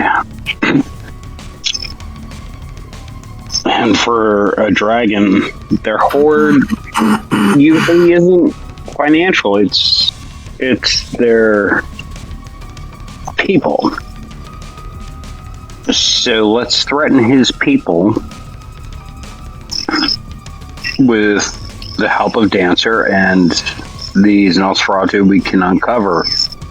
Threaten his people, cause him to draw in, but then paint him as the big bad for the tower and let the tower do all the heavy lifting.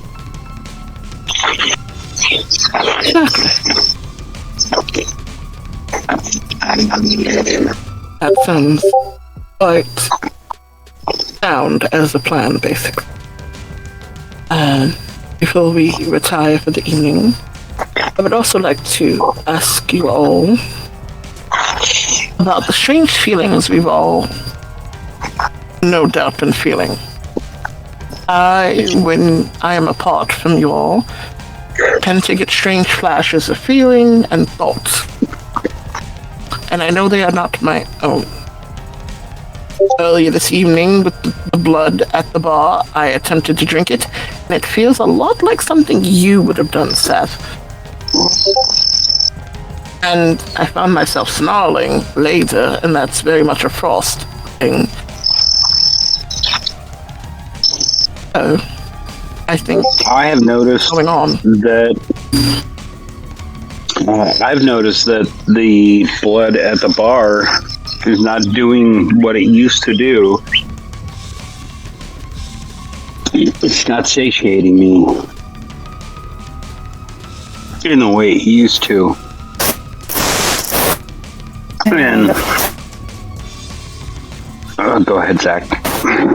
And I have noticed that quite a few of us have taken in aspects of each other into ourselves.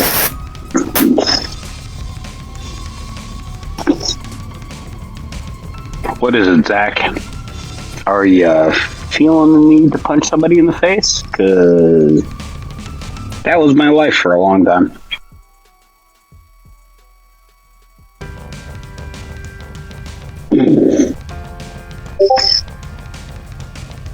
No, I think it's closer to what Theo was discussing earlier. Finding ourselves doing things that somebody else in this room would do. I've been noticing that for about the time that one of our other guests has arrived.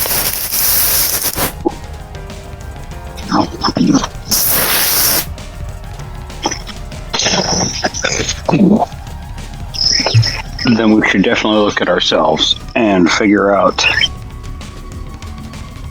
what pressures we're feeling to be someone else.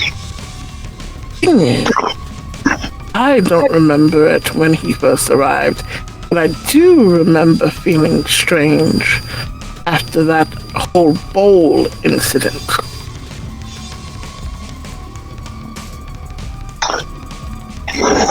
I only remember when we all shared a drink together.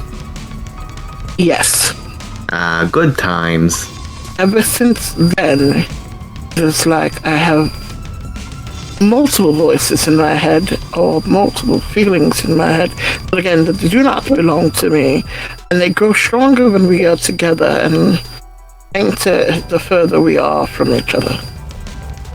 It is how I knew that evening that Luzon and Seth were on top of the building, and what building to go to. It was like sonar, or a cord being pulled and attached. Sounds like a high ride of sorts.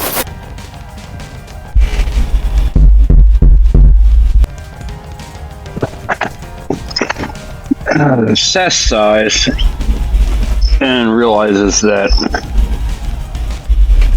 these feelings would not be so foreign to him because of his upbringing.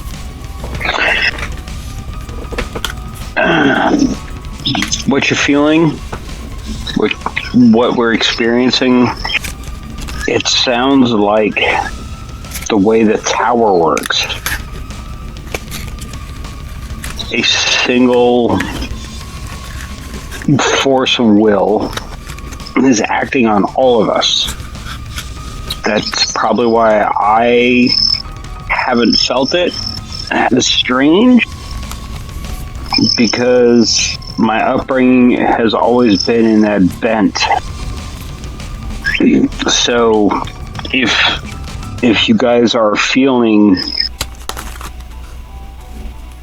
a codependency, a lateral leadership,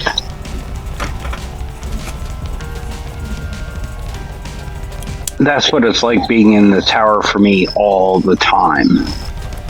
If we are achieving this level of cohesion, then we might want to consider that it is either magical or political in basis. Well, since it started with blood, it's more than likely magical, and sounds very much like a blood bond to me. But stronger. Which means hopefully it will wear off at some point.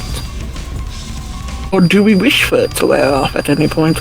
Because it seems to be somewhat working, that we know what each other are thinking. But at the same time, mental privacy. And speaking of privacy, the knocking continues. You all realize that it's purposeful. And while stuck in the moment, with so much more to say, so much more to do, you all look towards your door. The actual door, not the two-way mirror that can be slid so that you all can leave that way as well. At your door is the matron. She is the most experienced and basically the house mother for all of the donors, as well as maintaining the cleanliness of the Pisketeers. And she's politely standing there, knocking. Her form-fitting black dress is always immaculately done. Her hair well coiffed and held in place with some ulterior magic. Because there's no way that with all of the many moments of her jauntily moving quickly but quietly from place to place, that it should have held. The humidity alone should have had it poofed. But lo and behold, it is still in its severe, tight, and somehow eroticized bun. And she quietly waits, knocking once more. 2 knocks and a pause. 2 knocks and a pause. And then 2 knocks and a pause.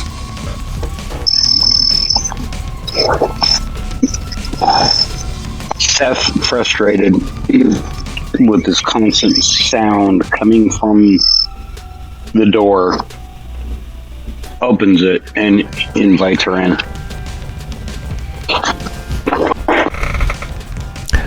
Ms. White, I do apologize. Ladies, gentlemen.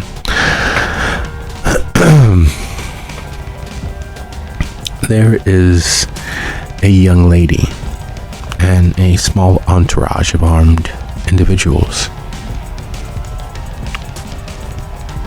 waiting upstairs. Every eye in the bar is upon her. She seems to draw in the light and catch the gaze much the same way as our former mistress, Nicole. I've managed to keep them from causing too much of a stir, but I am not sure how long my skills will keep them from otherwise interacting with the few stragglers at this hour of the evening. Would you like me to call the police and drive them further, or would you like me to escort them downstairs?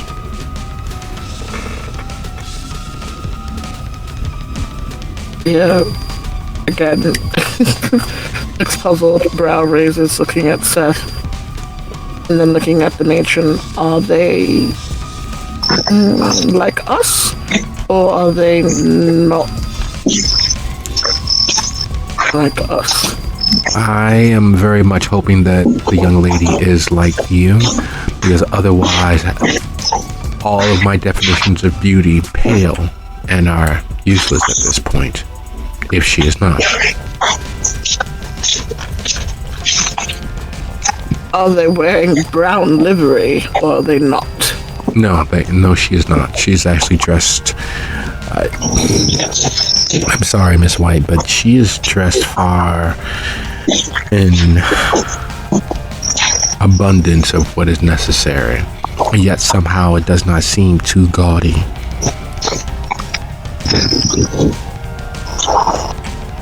Okay then, please escort them downstairs. Yes, of course. And she inclines her head and steps back out of the door, then turns and heads down and around and up the stairs into the mortal seeming of the Pisketeers. And while she's walking that way, Dia will look at the rest and motion to stepping out of the hidden area so that when whoever that is comes downstairs, You don't see where they're coming out of, basically.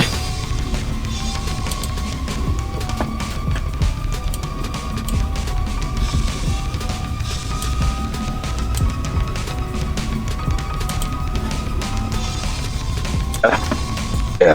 That's going to stand behind Dia and be as a music and bait.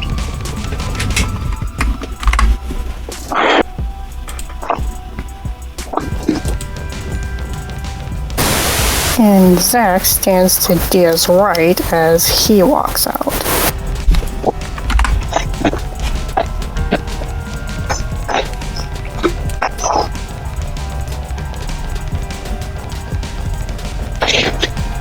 As you all leave the small space, your safety, your sanctuary, your perch and airy to watch the Pisketeers in action as you all amass yourselves there in the public space in front of the mirrors, watching the stairwell, heading downstairs.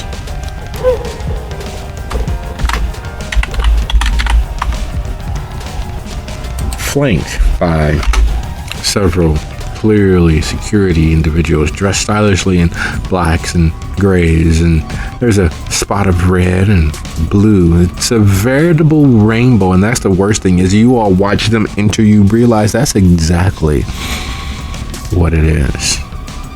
Red, orange, yellow, green, blue, indigo, and violet. It is a rainbow.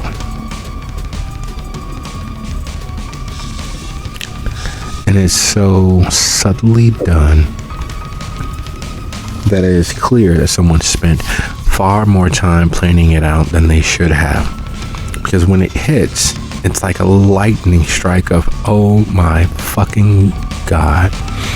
And you see that in the lead of this entourage, dressed monochromatically in creams and whites, is Silk. And she looks just as ethereal as you could possibly imagine.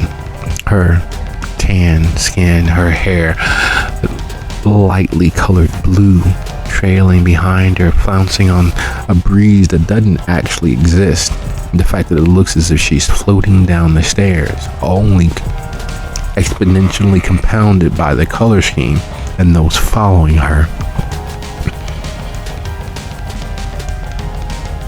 And the light smile. Concordia, I have missed you all so very. And she pauses and looks at Muzan. And with that, as the most respected toreador of Gary, as the instructor and tutor of a veritable academy of donors and one of the leading dealers in such things in the Midwest, Silk arrives at the Pisketeers with less than 2 hours until sunrise.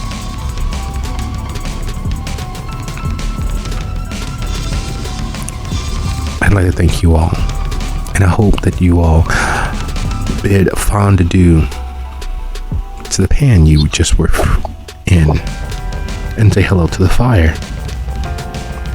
And with that, with Silk standing before you all, staring at Muzan, I'd like to say goodnight and see you guys next episode. Good night, everyone. Thank you for the session.